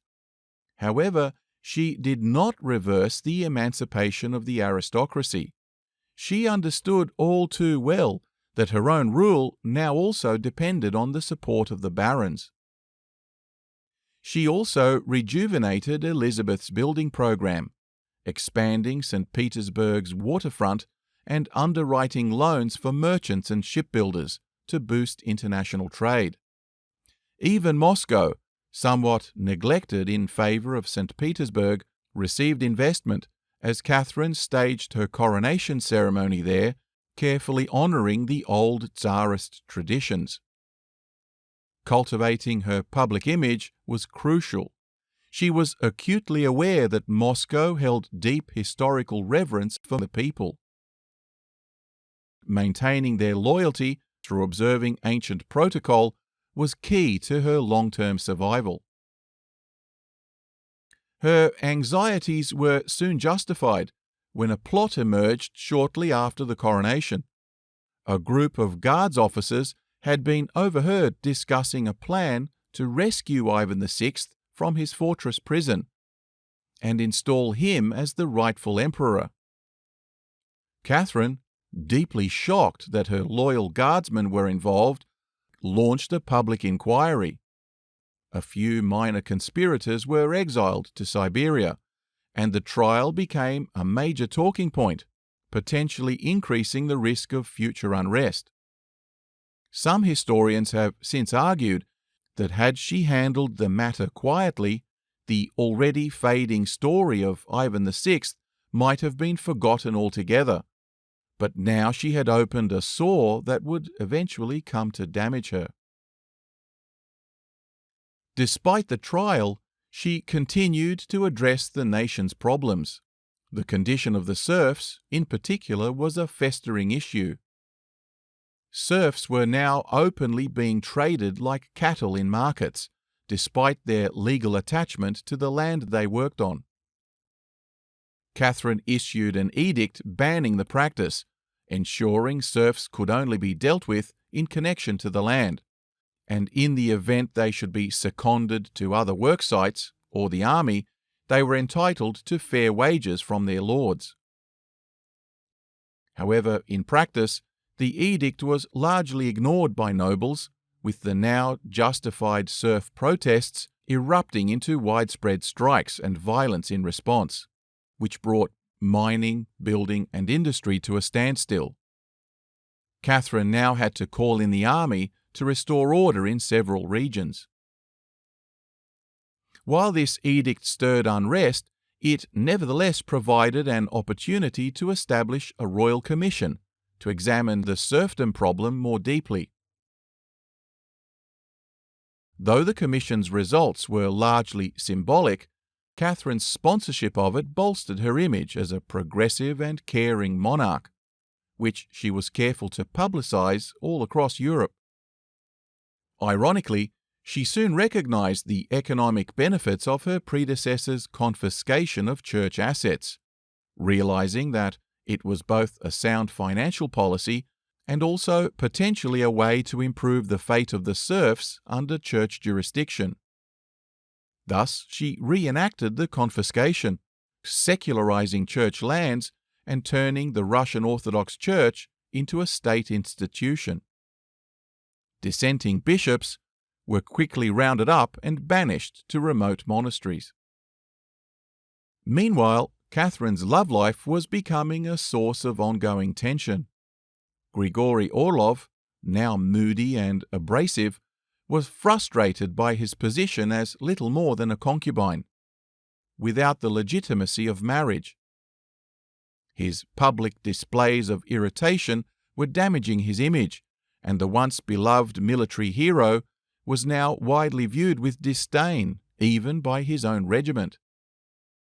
Catherine, though still fond of him, was hesitant to marry into the increasingly arrogant Orlov family, knowing that a marriage to Grigory could alienate both the public and her court. Power, it seems, had finally trumped love. It should also be said that, meanwhile, Count Poniatowski, still in Poland, had remained devoted to her, and their affectionate correspondence continued, despite Orlov's position as her favourite. Poniatowski too wanted to marry her, and his feelings appeared to be genuine.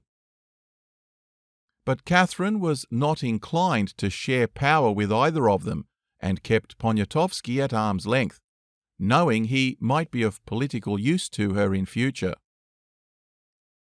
Poland, still on her radar, would soon play a pivotal role in her plans.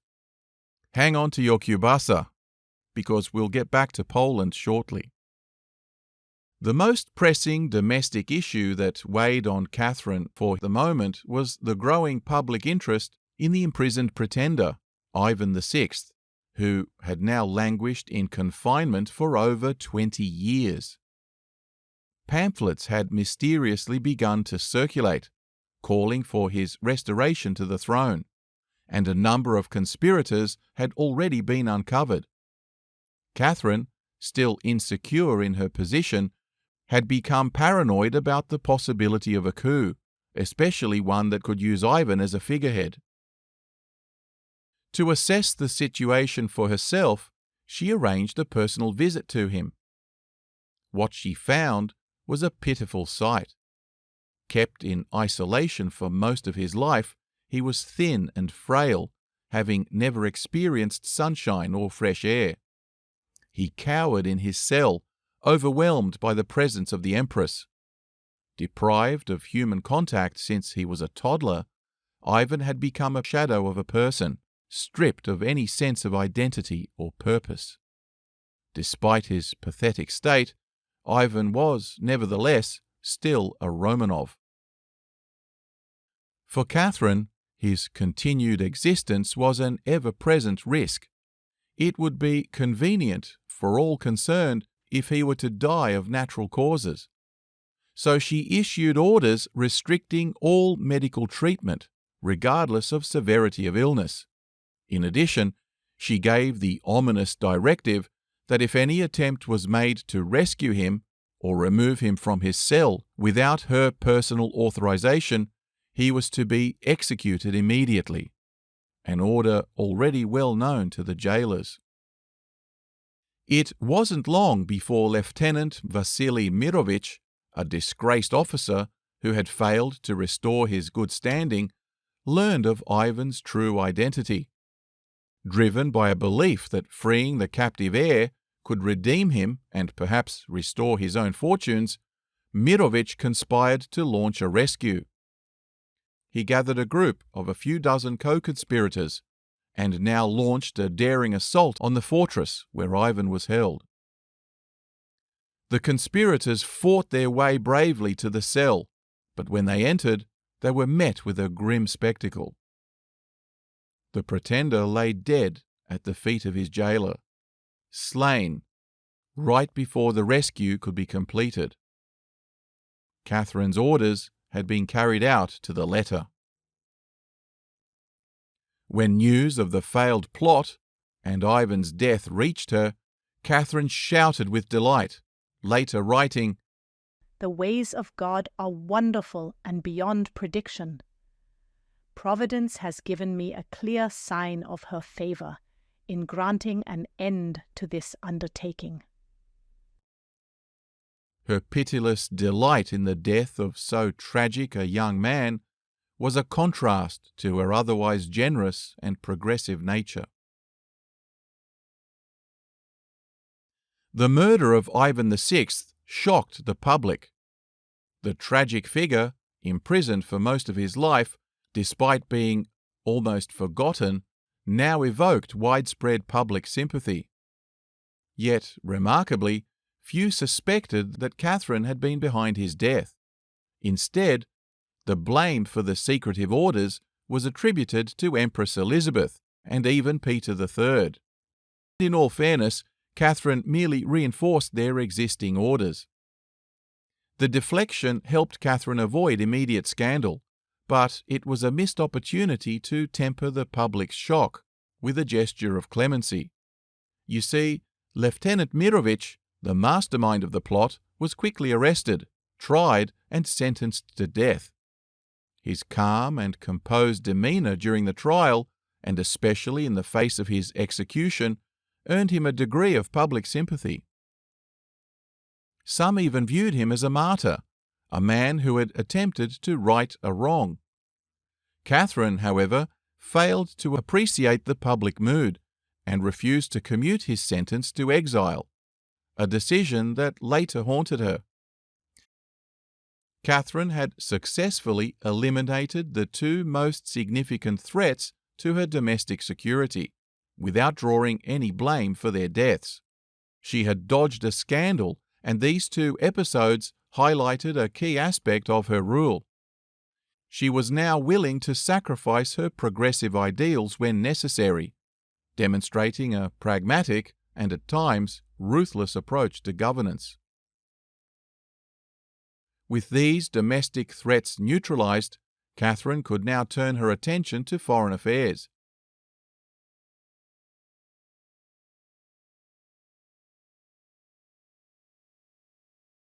Since the time of the old Tsars of Russia, two primary objectives had dominated Russian foreign policy.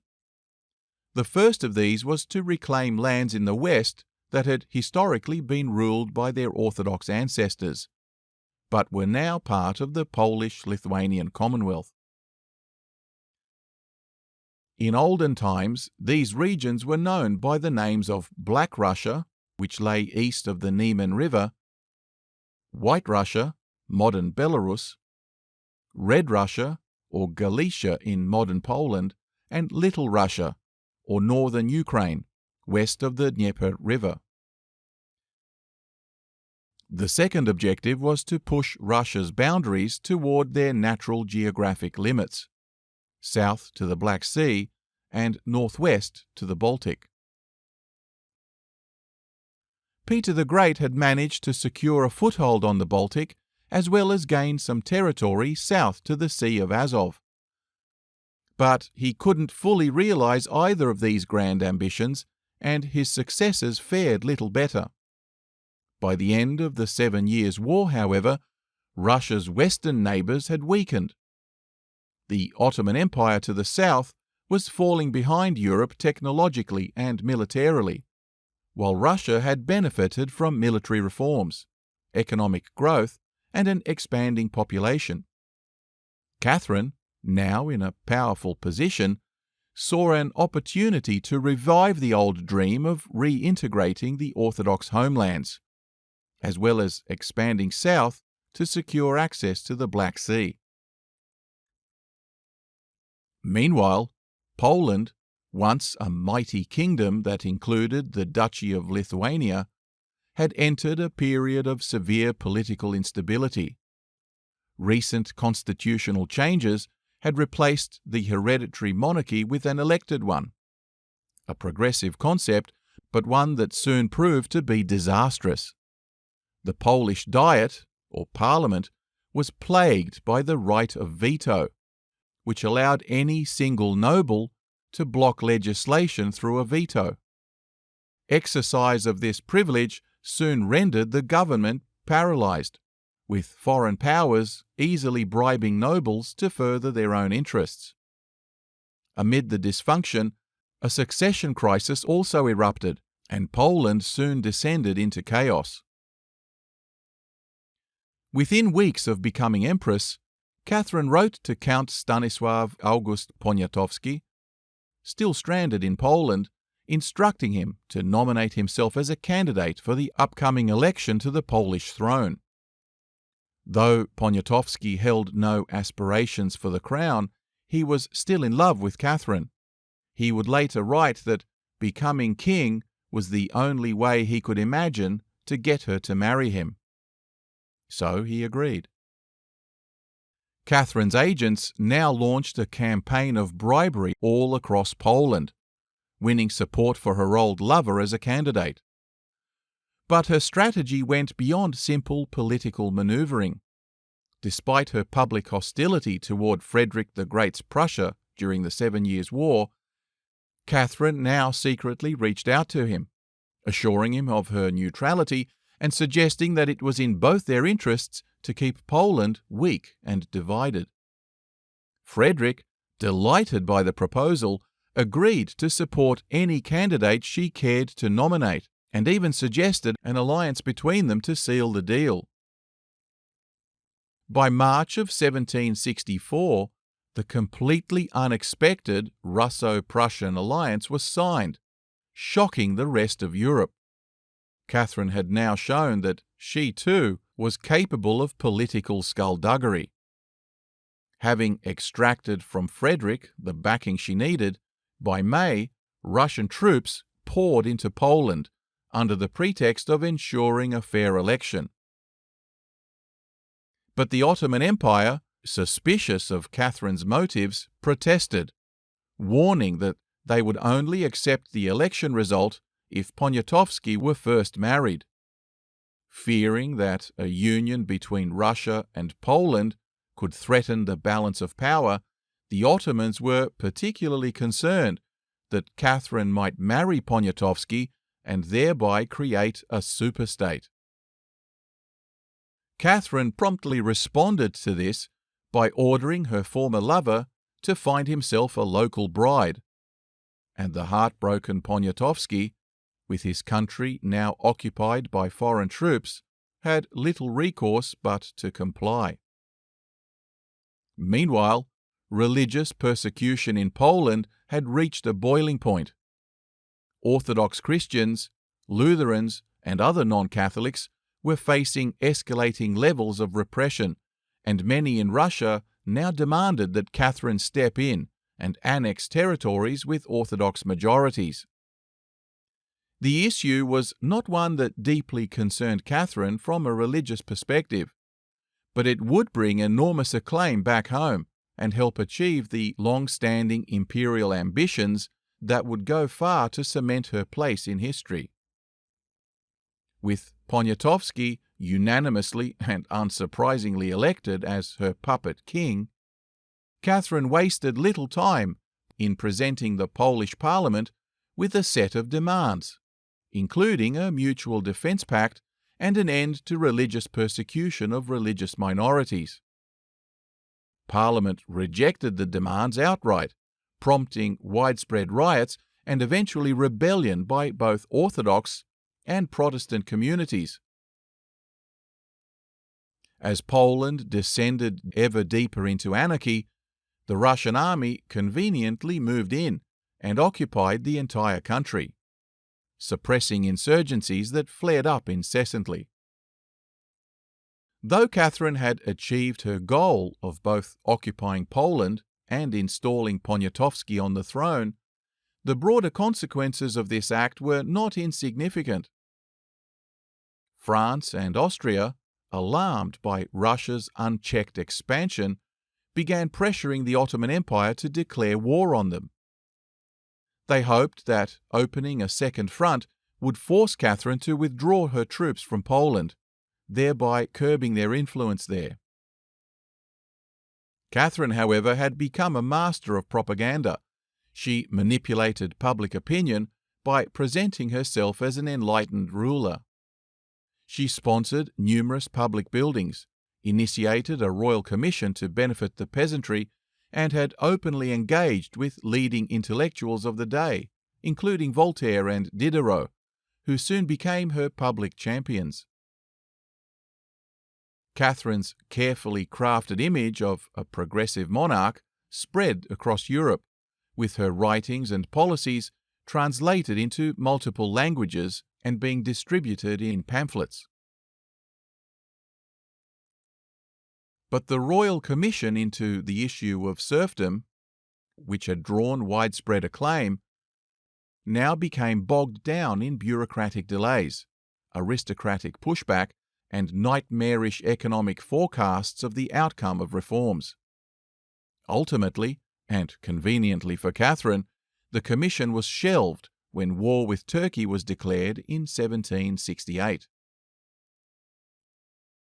The ongoing strife in Poland occasionally forced Russian troops to pursue the insurgents across borders, and one such incident, now sparked the Turco-Russian War. The Zaporizhian Cossacks, ferocious defenders of orthodoxy and known for their opposition to both Polish and Russian overlords, chased a retreating Polish militia into Ottoman territory, burning the town of Balta and killing all its inhabitants. This cross-border violation was sufficient pretext to trigger an Ottoman response. Already under pressure from France and Austria, the Ottoman Sultan arrested the Russian ambassador in Istanbul, and war soon followed. Both sides began mobilizing along the border. The Ottomans struck first, launching their campaign in early 1769, targeting the Ukraine with incursions orchestrated to capture tens of thousands of peasants which were transported for sale in Crimea's slave markets. These slave raids had been a well-established Muslim practice for hundreds of years, and were the main reason for such a sparse population in an otherwise richly fertile region. But this time, the Russians, under General Rumyantsev, struck back decisively, beginning with a victory at the Battle of Kotin, where an entire Ottoman Janissary corps was routed, suffering massive losses. The Russians then pushed into Moldavia, capturing its capital Jassy, advancing soon after into Wallachia, securing Bucharest by November. The war's pivotal battle occurred at Kargul in July of 1770, where Rumyantsev, commanding a smaller force, decisively defeated a much larger Ottoman army. Russian casualties were minimal, around 1,000, compared to 20,000 to 50,000 Ottoman soldiers, many of them drowning in the Danube while fleeing. This astonishing victory sent shockwaves throughout the Ottoman ranks and established Rumyantsev's reputation as a brilliant commander. Meanwhile, the front extended all the way to the Caucasus, where Georgian and Cossack forces supported Russian defences, repelling much larger Ottoman contingents. Catherine, always thinking big, had grander ambitions still. She appointed Count Alexei Orlov as admiral of a newly refitted Baltic fleet. Orlov's mission was audacious: to sail all the way around Europe and into the Mediterranean, harass Ottoman forces, and support Greek insurgents in the Aegean, with the ultimate aim of perhaps taking Istanbul and linking up with the army via the Black Sea. In a show of naval ambition, Catherine now sought help from Britain and Denmark. The British agreed to supply them with crew and equipment. They even seconded 3 of their top admirals, Elphinstone, Grieg, and Sir Charles Knowles, who commanded part of the Russian fleet. The navy embarked in September of 1769, eventually sailing through the Straits of Gibraltar and onwards to the Aegean, where it soon found itself facing a much larger Ottoman fleet. With a complete lack of naval experience, Orlov leaned heavily on his British commanders. At the Battle of Chios, they outmaneuvered the Ottomans, forcing them to retreat to Chesme Bay. The Russians now blockaded the bay and, with the use of fireships, completely obliterated the entire Ottoman fleet. The news stunned Europe. Russia, till now only ever a nation of landlubbers, had just sailed all the way around Europe and destroyed the cream of the Turkish navy in a single decisive blow. The Russian navy were minnows no more. Though the naval campaign was a spectacular success, the plan to penetrate the Dardanelles and seize Istanbul was too ambitious. Instead, the Russian fleet bombarded Ottoman ports from Alexandria in Egypt all the way to Beirut in Lebanon, creating chaos and unrest, but without much strategic gain. In any case, these stunning Russian victories now frightened even the trigger-happy Frederick over in Prussia. He knew full well that if the Russians took any more territory from the Turks, it would set off revolutions across the entire Balkan Peninsula and compel Austria to act against Russia, which he had just bound himself to defend. So Frederick, in cahoots with mortal rivals Austria, despite his deal with Catherine, nevertheless sent a joint diplomatic mission to St. Petersburg to convince her to come to terms with the Ottomans and relinquish her territorial gains there. The trade-off would be a carving up of Poland between the three of them. Catherine, frustrated but ever the pragmatist, consented. So it was that the partition of Poland in 1772 saw the Commonwealth lose about a third of both its territory and population. Prussia gained control of key Baltic trade ports. Austria took Galicia, rich in agriculture and salt mines, while Russia claimed a vast but economically poorer eastern lands.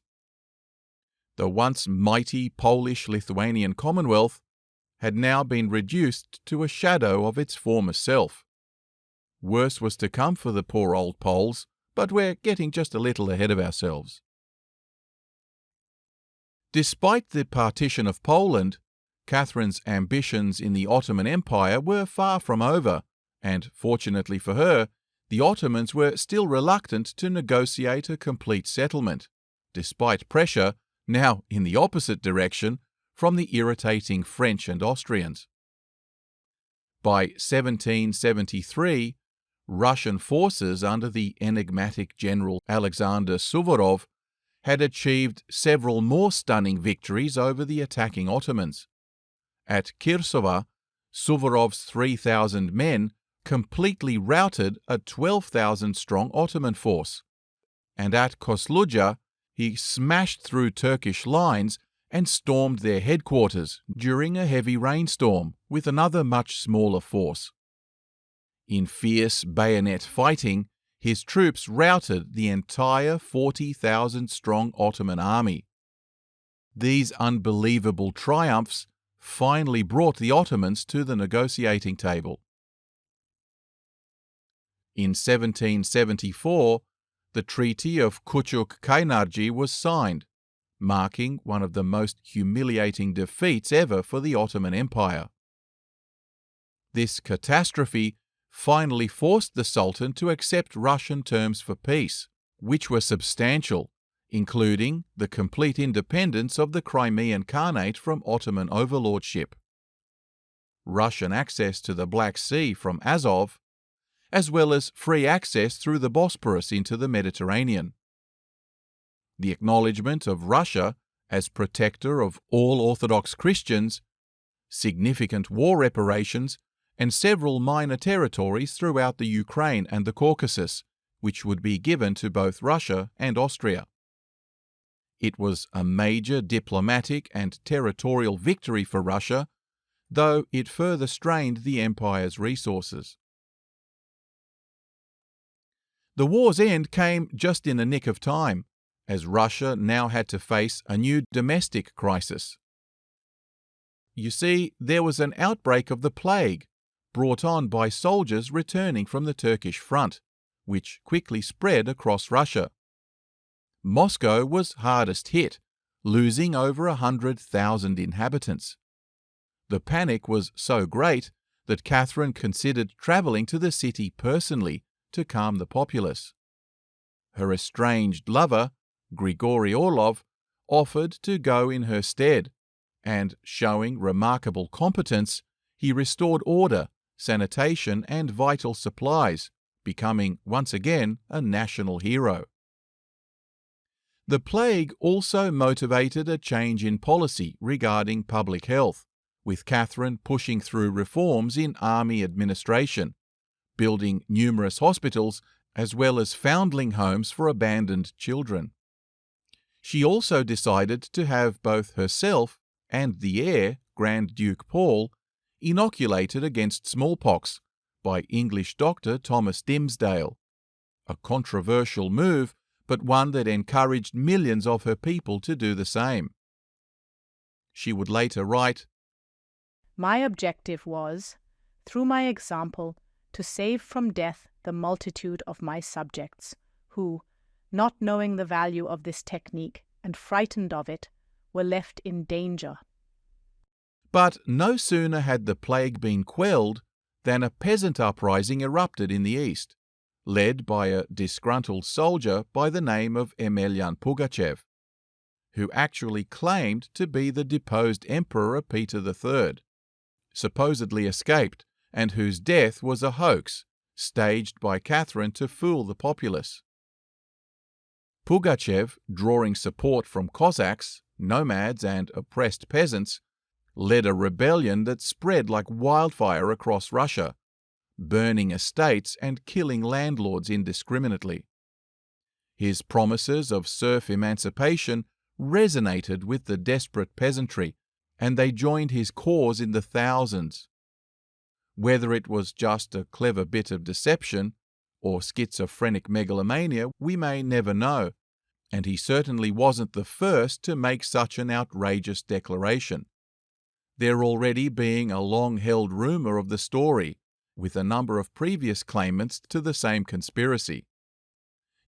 You see, in emancipating the nobility from their feudal obligations, serfdom, as an extension of that duty, was itself no longer justifiable.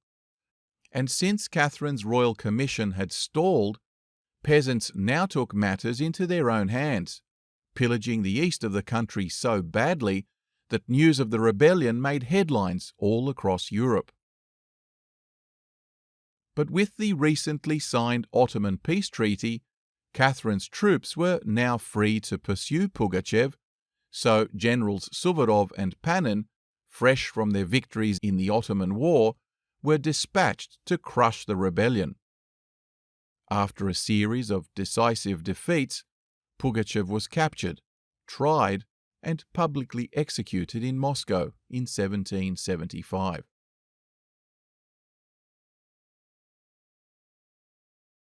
Despite her reputation as an enlightened ruler, Catherine's treatment of the serfs was contradictory. She recognized the need for reform, particularly after the Pugachev Rebellion, writing, "If we do not consent to diminish cruelty and to moderate a situation which is intolerable to the human race, then sooner or later they will take this step themselves." But her dependency on the nobility's support meant that serious improvements for the serfs remained out of reach. Though she issued minor edicts limiting corporal punishment and promoting better treatment on crown estates, her actions were largely symbolic. In reality, she expanded serfdom into newly acquired territories, granting nobles greater authority over their serfs in exchange for their loyalty. The Pugachev Rebellion had shown how fragile the balance of power was. And in the greater scheme of things, Catherine, though aware of the peasants' suffering, actually did little to change the realities that faced them. As celebrations erupted across Russia in honour of her victories over the Ottomans, the country remained deeply strained. The war, plague, and now rebellion had drained the treasury, devastated the land, and left large parts of the empire in misery.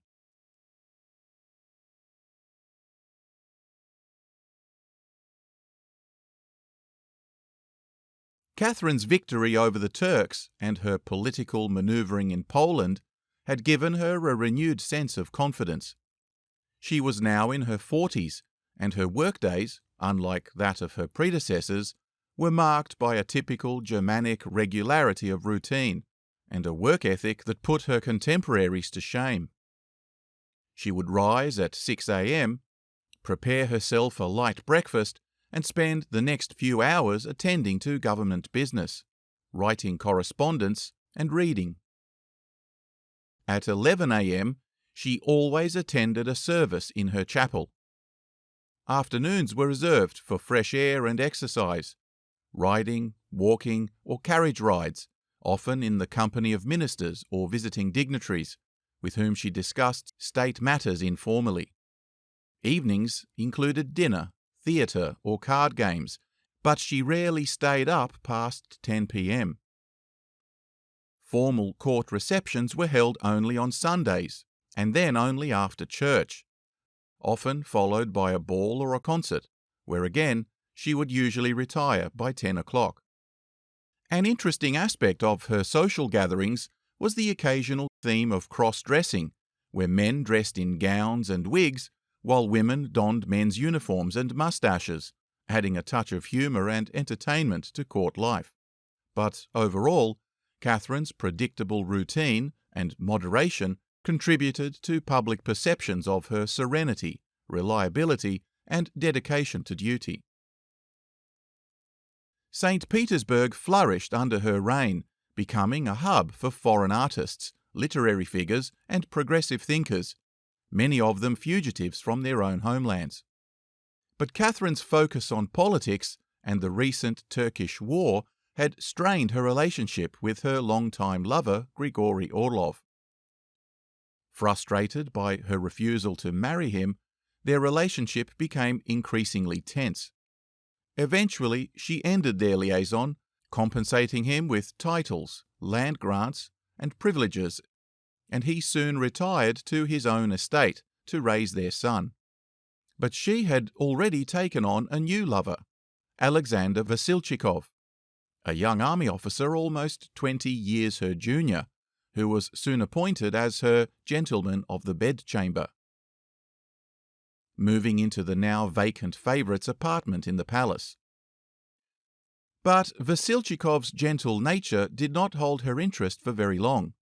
She dismissed him, though generously providing for him financially, turning her attention to another dashing army officer she had noticed some years earlier, Grigory Potemkin.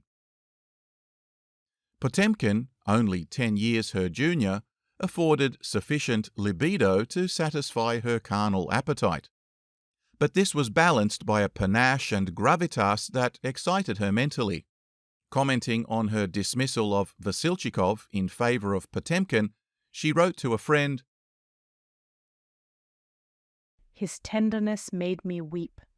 But why do you reproach me because I dismiss a well-meaning but extremely boring bourgeois in favour of one of the greatest, the most comical and amusing characters of this iron century?" This might be as good a time as any for a rabbit hole. In this case, the subject of Queen's favourite, or more formally, gentleman of the bedchamber. In England, this title, dating back to feudal times, typically only applied to King's favourite, and referred only to privileged male courtiers serving as valets, assistants, or social companions to their male rulers. However, in continental Europe, particularly France and Russia, the position was sometimes extended to queens, and it took on quite a different connotation.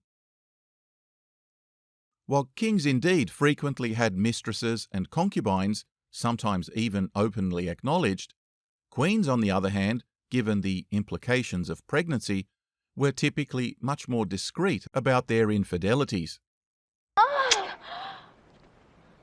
It's good to be the king.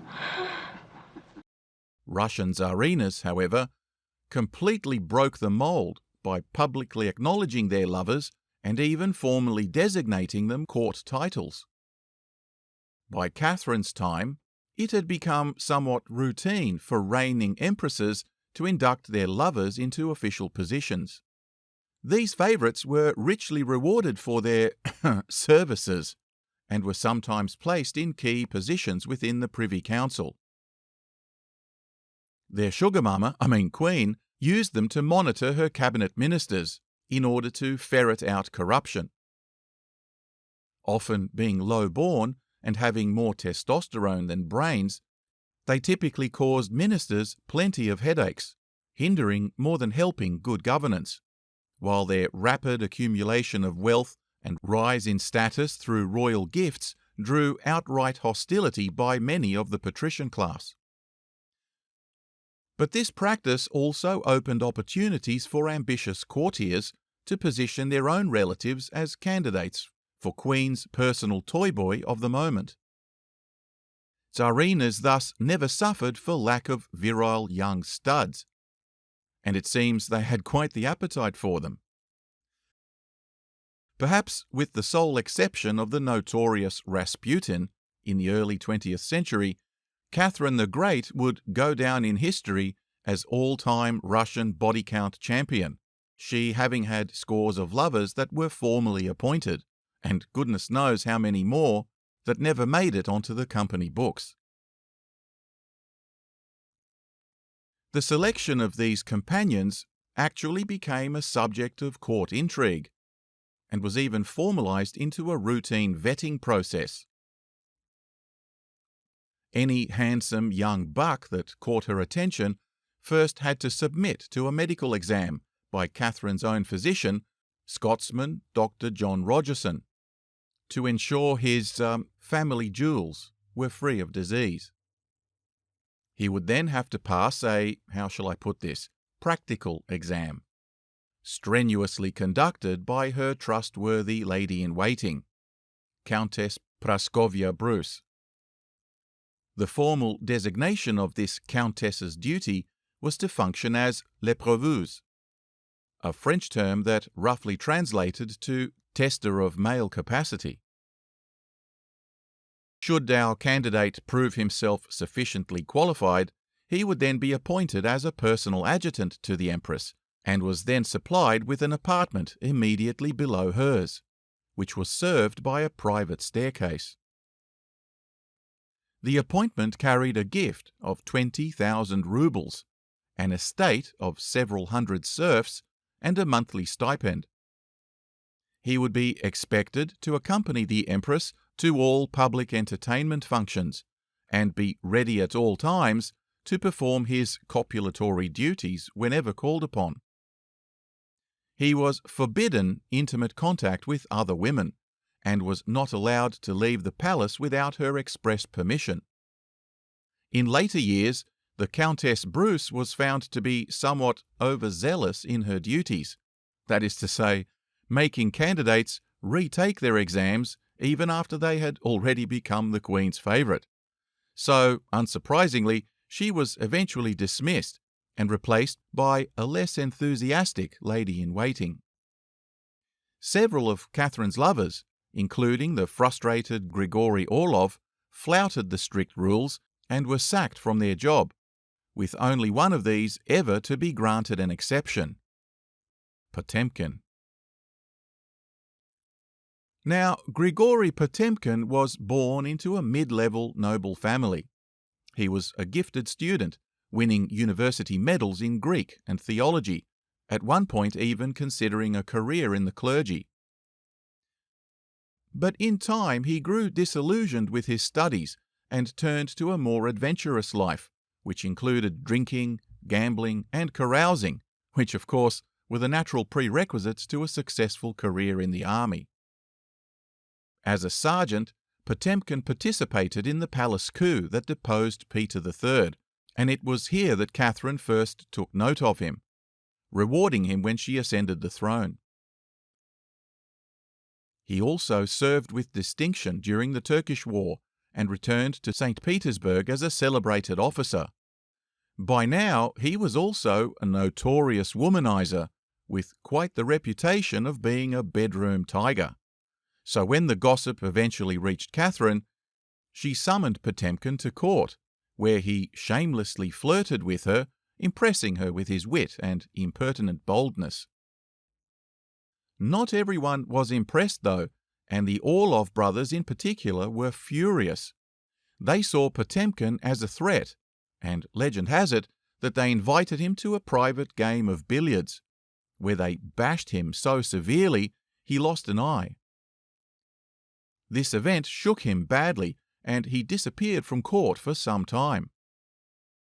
Catherine eventually recalled him, assigning him with the task of editing legislative articles for her new royal commission, appointing him as the guardian of exotic peoples, a role that involved liaising with the diverse ethnic groups within the empire. Potemkin's interest in theology fueled his fascination with the Abrahamic religions, a peculiar perspective that Catherine found valuable. Following the First Partition of Poland in 1772, a significant Jewish population came under Russian rule. Potemkin was granted estates in regions with dense Jewish communities. Unlike the prevalent anti-Semitism of the time, he was intrigued by Jewish culture, befriending rabbis who became his personal advisors. He advocated on behalf of Jewish communities across the empire, and while other courtiers partied, he would often be found, late in the evenings, engaging in deep discussions with them on questions of religious law.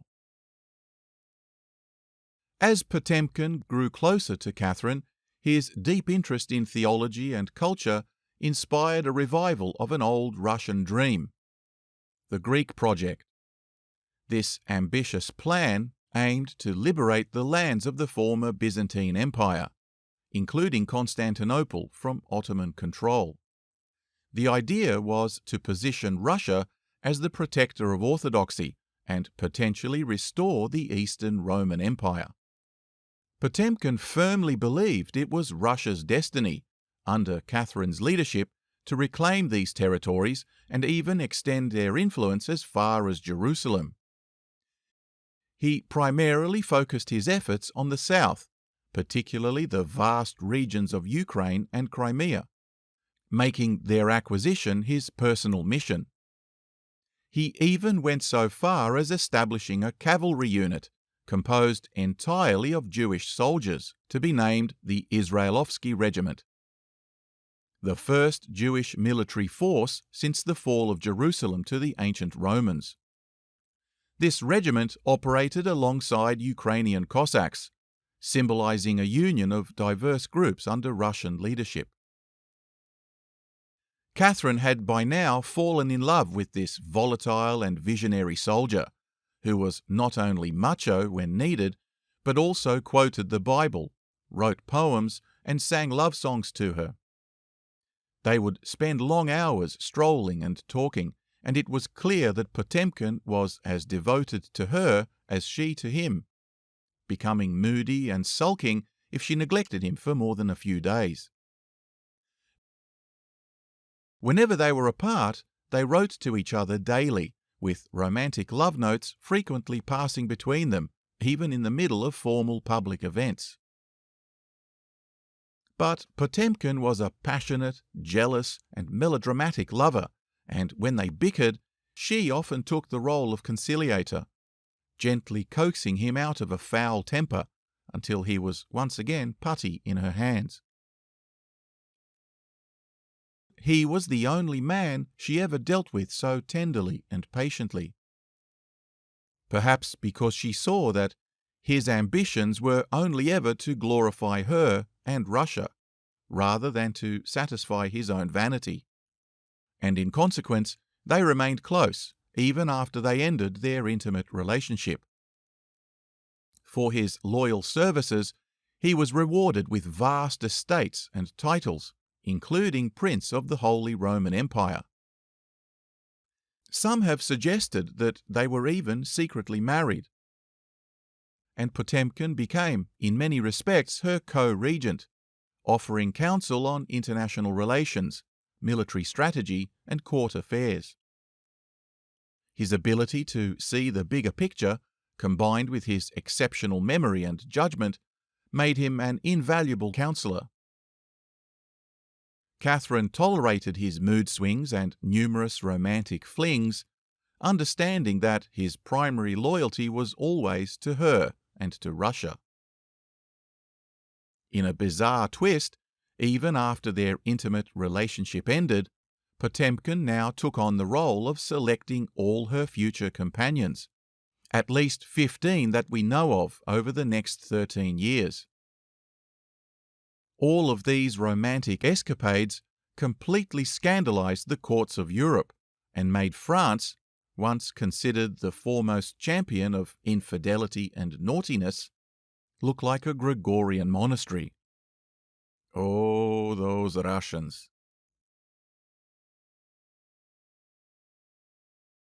By 1775, Grand Duke Paul had come of age and was eager to take on responsibilities in government. However, Catherine consistently denied him any substantial role in cabinet or the preparation necessary to succeed her as emperor. This persistent sidelining by his mother bred obvious frustration in Paul, particularly because his behaviour, increasingly resembling that of his supposed father, Peter III, made Catherine wary of his ambitions.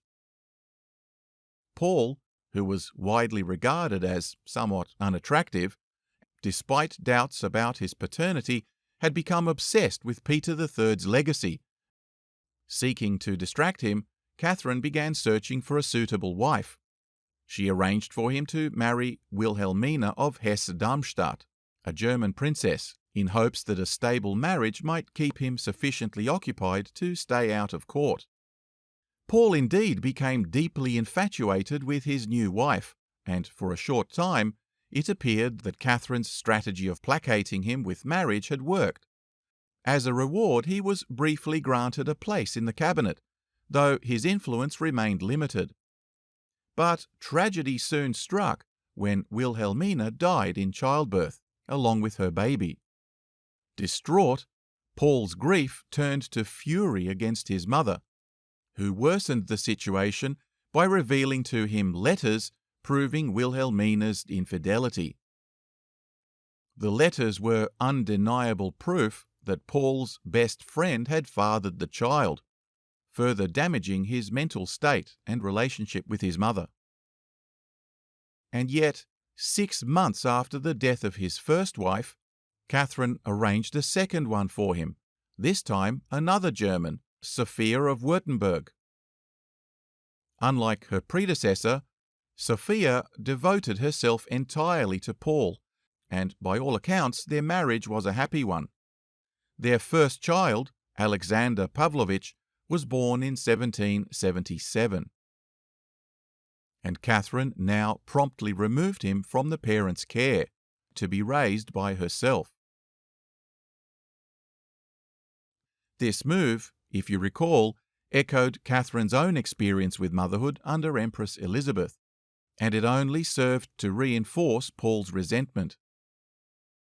His second child, Konstantin Pavlovich, was born in 1779 and was groomed by the Empress to play a key role in the ambitious Greek project spearheaded by Potemkin. Catherine ensured that he was raised by Greek nurses and tutors, such that young Constantine was immersed in the language and culture of the Byzantine Empire, which Catherine and Potemkin envisaged as a future Russian protectorate. In an attempt at placating the young couple, Catherine gave them an estate near St. Petersburg, where they lived in relative isolation from court. The Empress kept him under close surveillance, with agents monitoring all their visitors. Paul had become, in many respects, his mother's hostage, though in a gilded cage. Her only concession was an international goodwill trip, though this too was heavily monitored by her agents. She also now allowed him to import a regiment of Prussian Guards, which, again, like his father, he drilled obsessively. Some historians believe that this was a tactic by her to marginalize Paul further, as his Prussian fixation mirrored the widely disdained behavior of Peter III, and we all know how that ended. Paul continued to brood and scheme against his mother, vowing to reverse her legislation and reinstate his father's pro-Prussian policies when he became emperor. But Catherine was already a step ahead of him and had by now, as we know, re-established cordial relations with Frederick due to their common interest in further partitioning Poland. She had ensured that Paul remained in the shadows, keeping him politically inactive and personally distant from the power she wielded as empress. Although sidelined, Paul's family continued to grow. He and Sophia had more children, 9 of whom survived into adulthood, including Alexander and Constantine, and these 2 princes would eventually go on to play pivotal roles in European politics.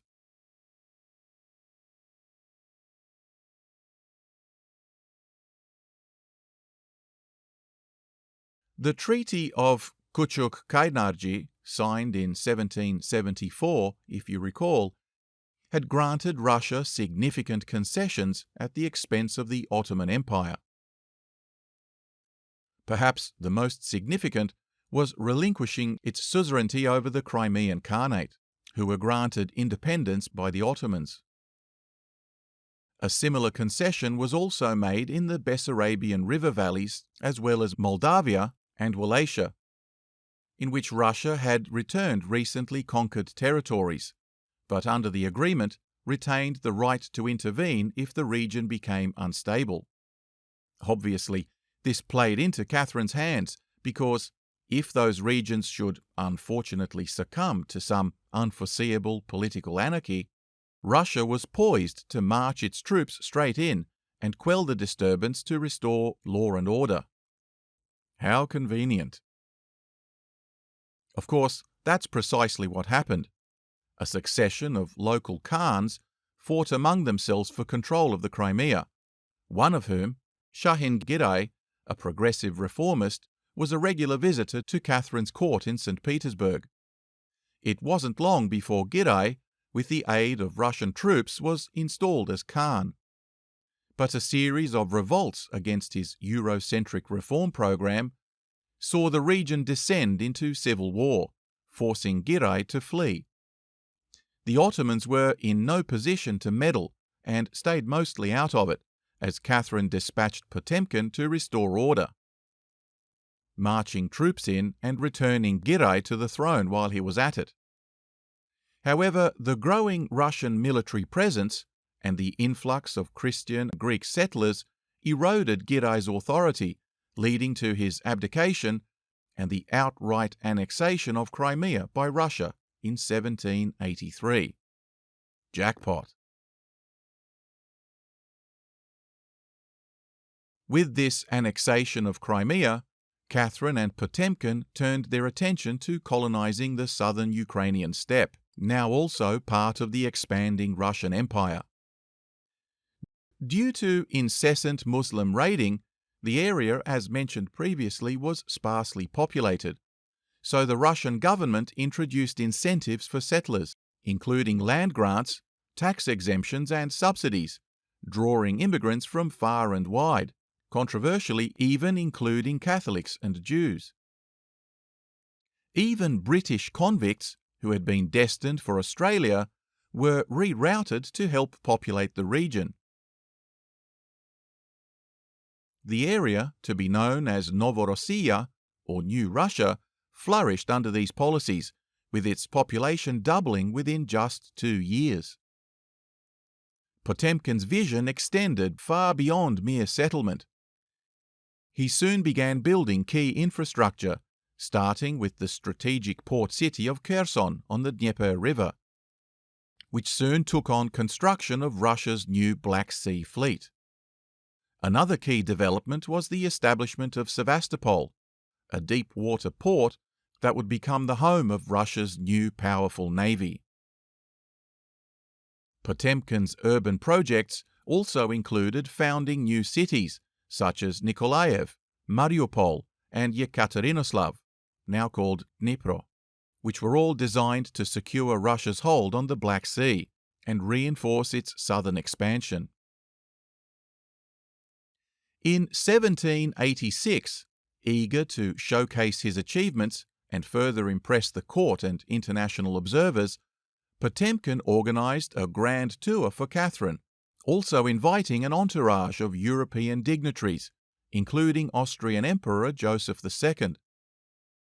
The journey, known for its elaborate luxury and carefully staged displays of Russian power and prosperity, was intended to project an image of the Russian Empire as a modern and thriving state. Within 3 weeks, the convoy had reached Kiev, but severe weather conditions forced them to shelter in the ancient city till the freezing cold improved, and the river, now frozen, became navigable once again. Potemkin withdrew to a monastery until Easter, but not before appointing a new favourite for Catherine, Alexander Mamonov, to keep her warm during that cold Russian winter.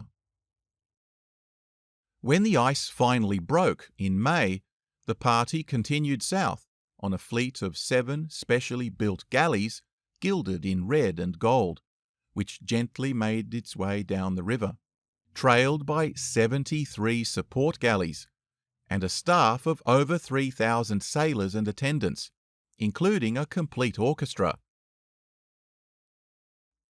When they reached Kanev, at the time still a frontier town on the border with Poland, they were joined by none other than King Stanislav of Poland, himself, if you recall, Catherine's one-time great love. They hadn't seen each other in 23 years, and she received him rather formally, though he, for his part, had lost none of the gallantry that she had once been in love with. Unlike Poniatowski, Catherine had long since moved on, and despite his enduring love for her, he would nevertheless soon discover that his days as King of Poland were numbered, thanks largely to Catherine. C'est l'amour. C'est la vie. The caravan travelled onward through Ukraine and Crimea, where Catherine witnessed the construction of new cities, fortifications, and the Black Sea fleet assembled at Sevastopol. At each stop, Potemkin arranged military parades, feasts, and other spectacles to highlight his successes. Standing on the Inkerman Hill and looking down upon Potemkin's great project of Sevastopol, with 40 ships of the line built literally from scratch by his carpenters, Catherine gasped in astonishment and immediately thought of the great Russian builder Peter the Great, whose dream, it seems, was now within her grasp to fulfill. The tour was immensely successful in impressing both Russian and foreign dignitaries, although rumours of Potemkin villages, fake settlements erected to give the illusion of prosperity, would tarnish his reputation, though nowadays most historians agree that these criticisms were fabricated by his political enemies.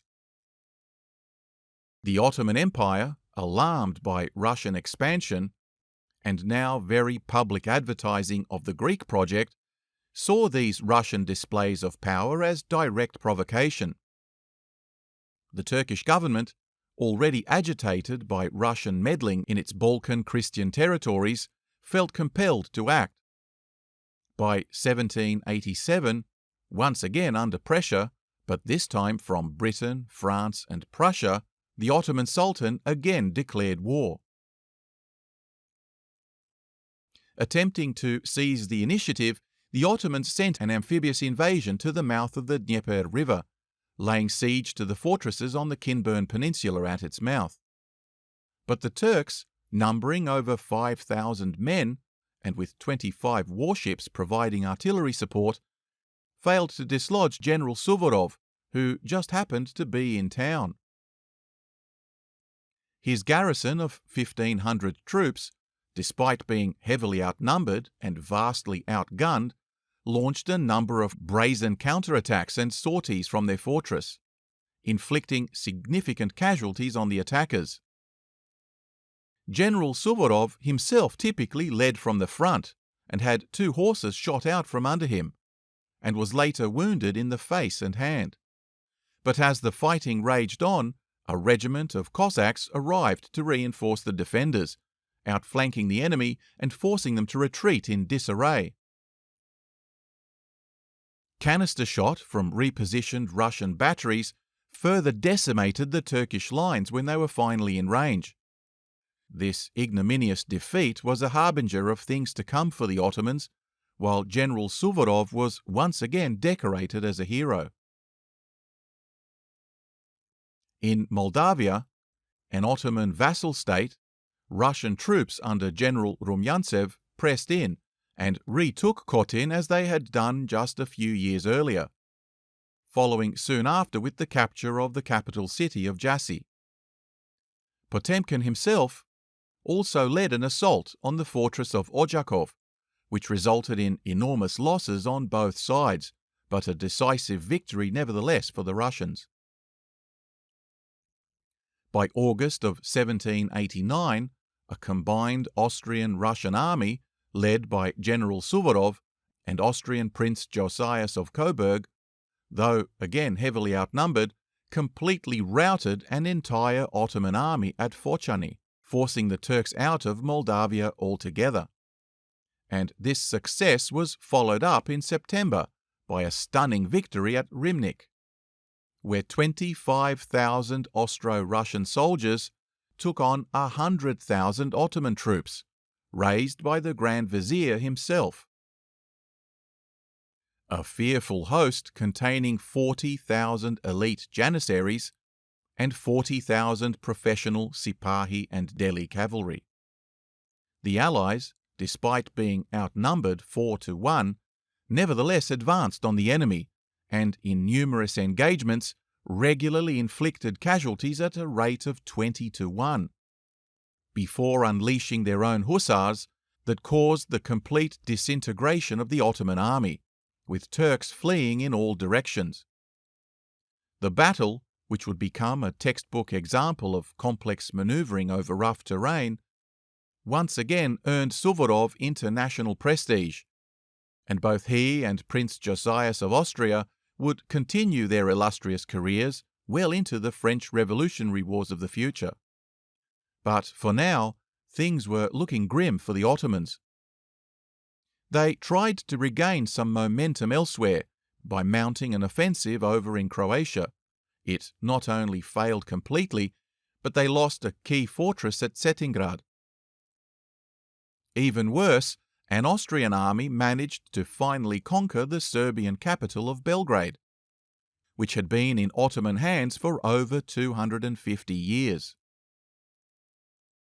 Back in Bessarabia, Potemkin pushed his own troops into Bender, Akerman, and Kilia, and soon linked up with Suvorov. Revolts broke out all across the Balkans, and General Suvorov now earned himself another stunning victory by laying siege to and eventually storming the old Venetian fortress of Ismail, long held by the Ottomans and thought by everyone to be impregnable. The defenders had been given orders to hold it to the very last man, so when the Russians broke through, ferocious hand-to-hand fighting was conducted, house by house, and in the aftermath, the Russians carried out terrible reprisals on the remaining civilian population. By the end of the assault, not a soul was left alive in the city, and Suvorov was reported to have retired to his tent, weeping. As Russia pummeled the Ottomans in the south, a new threat emerged in the north. Egged on by Britain and Prussia, Sweden too now declared war on Russia, hoping to recapture Finnish territory and destabilize Catherine's regime. The Swedish king hoped to leverage dissatisfaction within Russia, particularly among those sympathetic to Paul, to stage a coup. Though the Swedish fleet posed a significant threat to St. Petersburg, Catherine held her nerve. Her Baltic fleet managed to repel them, and, ironically, internal dissent in Sweden, fueled by Catherine's agents, caused its own nobility to switch sides, almost toppling its own king. Talk about backfire. The conflict with Sweden ended in an abrupt stalemate, but it demonstrated to the entire world Catherine's resilience in the face of both foreign and domestic threats. She proved that she could scheme like the best of them. The Ottoman Empire, eventually exhausted by its continual defeats, was finally forced to the negotiating table. The Treaty of Jassy, signed in 1792, confirmed Russia's dominance over the northern Black Sea region, cementing its annexation of Crimea and granting Russia new territories in Bessarabia. Though Russia returned Izmail and some other cities to the Ottomans in the deal, the treaty clearly marked the end of Ottoman influence in the Crimean Peninsula and significantly expanded Russia's power into the Black Sea. Tens of thousands of Muslims evacuated the region and made their way to Anatolia, in an exodus of biblical proportions. Catherine, now in her 60s, celebrated these victories by finding herself a new toy boy. This time without Potemkin's approval, the 22-year-old Plato Zubov. You go, girl. But Potemkin was no shrinking violet either. He was himself constantly surrounded by beautiful women, including a liberated Greek slave of exceptional beauty, who became his right-hand woman. Potemkin, it seems, had gone native, being dressed in silken oriental robes and accompanied at all times by a harem of exotic beauties, which earned him the nickname of Serenissimus. Catherine seemed not to mind, and the two of them nevertheless corresponded almost daily and affectionately. But his work was far from finished, and he soon headed south again to continue his building program, which included probably his greatest ever achievement, the founding of Odessa, a new Black Sea port, once a small Turkish fishing village and now a Black Sea port that would grow into one of the most important cities in the Russian Empire. In 1791, during ongoing negotiations with the Ottomans, Grigory Potemkin fell ill with malaria and died suddenly. Catherine, devastated by the loss of her longtime lover, confidant and co-regent, was left in mourning. Potemkin's death marked the end of an era in Russian politics, and her grief was evident as she wandered the palace, sobbing and lamenting. Despite the end of their romantic relationship, Potemkin had been one of the most influential figures in Catherine's reign, shaping Russia's foreign policy and military strategy for decades. Even his enemies now mourned his loss as an extraordinary patriot and the greatest among Russian heroes. But despite her heartbreak, she had little time for grief. You recall that she and Frederick the Great had conspired to partition Poland and keep the remaining Polish domains weak and divided. Well, the political climate in Poland was always volatile, and with the outbreak of revolution in France, agitation for reform in Poland also became violent, necessitating a firm response.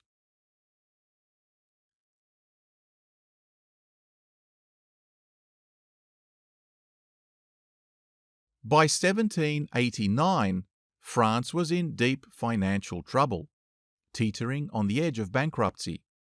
King Louis XVI was forced to convene the Estates General, a medieval institution that hadn't been called for centuries, in a desperate attempt to raise taxes. The Estates General was composed of the First Estate, or clergy, the Second Estate, nobles, and the Third Estate, commoners and townsfolk. The problem, however, was the voting system. Each estate had one vote, which allowed the clergy and nobility to outvote the Third Estate every time, despite its representing the vast majority of the French population. Consequently, representatives of the Third Estate now demanded reforms, insisting that votes be counted by head rather than by estate. Of course, their demands were rejected, leading to a stalemate.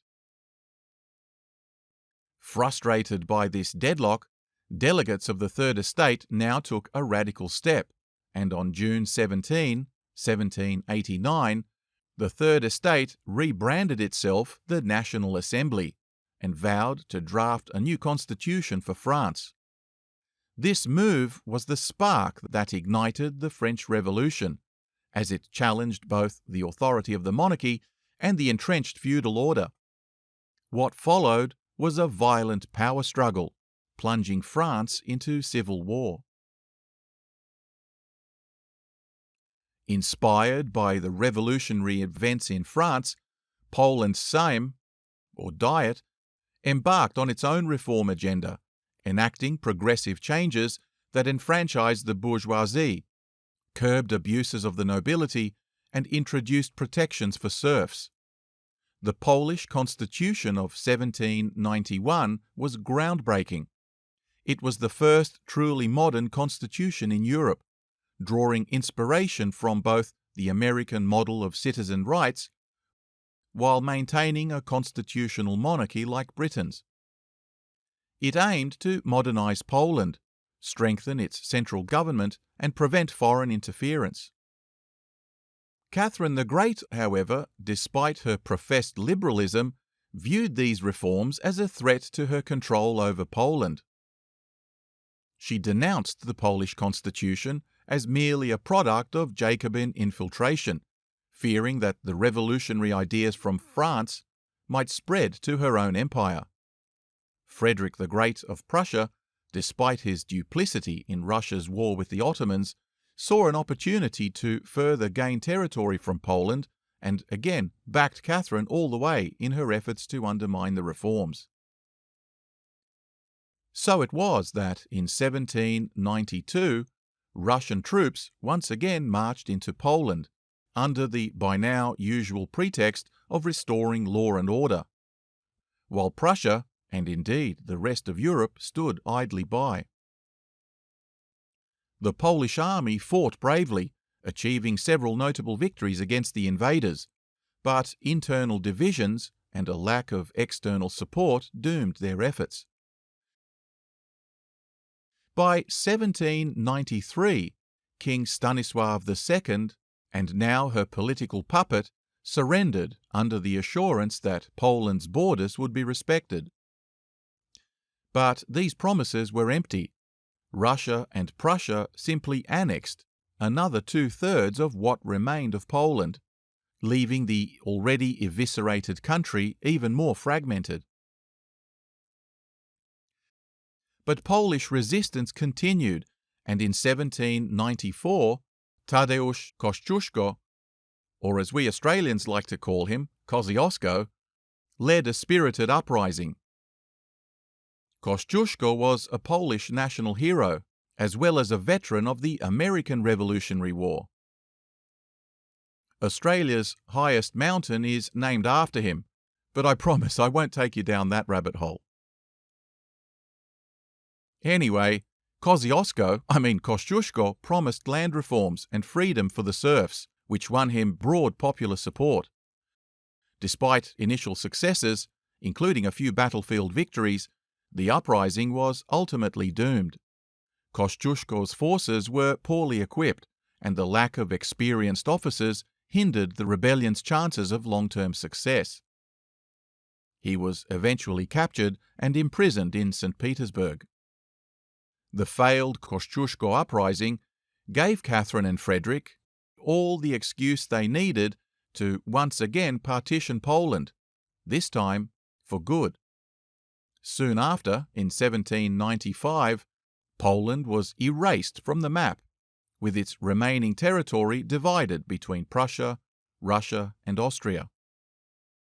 The once mighty Polish-Lithuanian Commonwealth ceased to exist, and it seemed that no European power so much as lifted a finger to prevent it.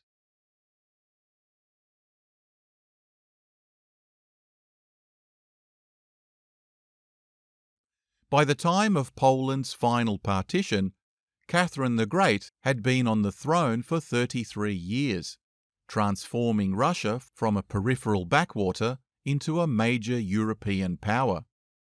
Her expansionist policies brought Russia closer to the grandeur of the Kievan Rus Empire, and she even came close to reviving the dream of liberating Byzantium for Christendom. But by the close of the 18th century, Russia was fatigued after years of war.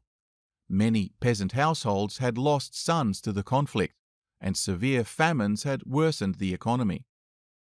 Catherine, like much of the rest of Europe, watched in horror as revolutionary France descended into chaos, overthrowing its monarchy and executing its king, Louis XVI, and Queen Marie Antoinette, along with many of their nobles and supporters. The revolutionaries installed a murderous and volatile regime in its stead, which deepened Catherine's already existing paranoia.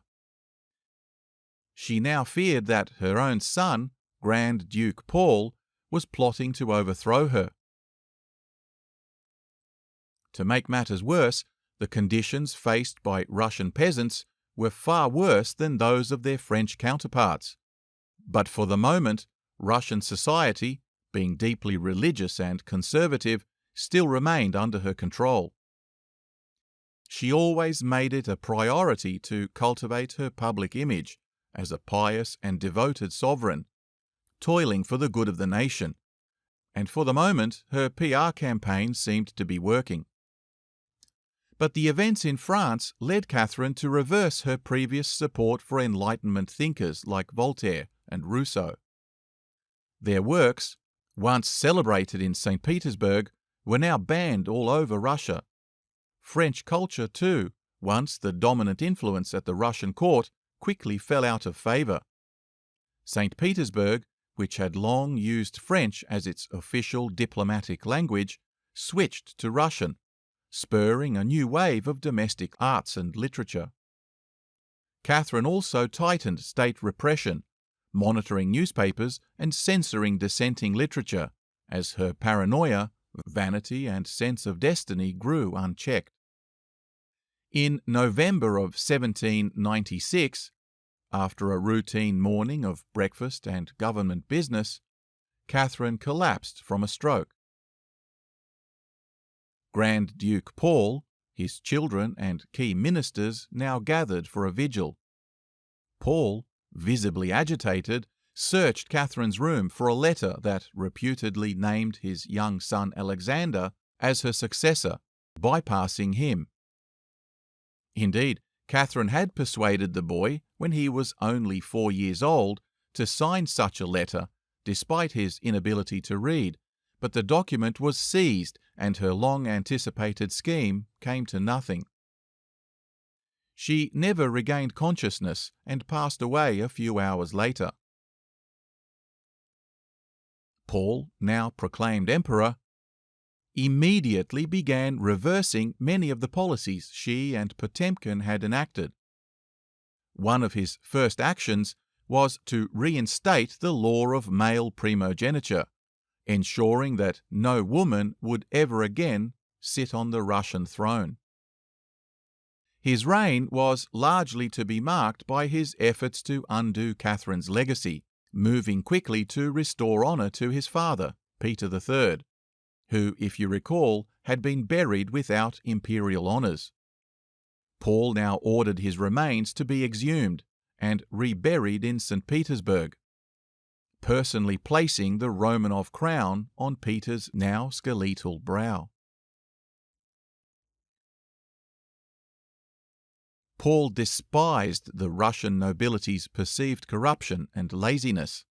Like his father, he implemented Germanic reforms in both the army and civil service, exiling hundreds of generals and dozens of field marshals. Potemkin too was exhumed, his bones scattered, monuments toppled, and legacy destroyed by the new emperor's special orders. In echoes of history, Paul now also withdrew Russia from its military commitments, including an army poised to invade Persia, as well as an expeditionary force which was part of Catherine's support of the anti-republican campaigns in France. Despite his obsession with all things Prussian, Paul's defining military philosophy was actually one of political neutrality. But this foreign policy backfired when a young French general by the name of Napoleon Bonaparte rampaged through Italy and later on, in the Mediterranean, threatened Malta, a dominion of the Knights of St. John, over whom Paul had been elected Grand Master.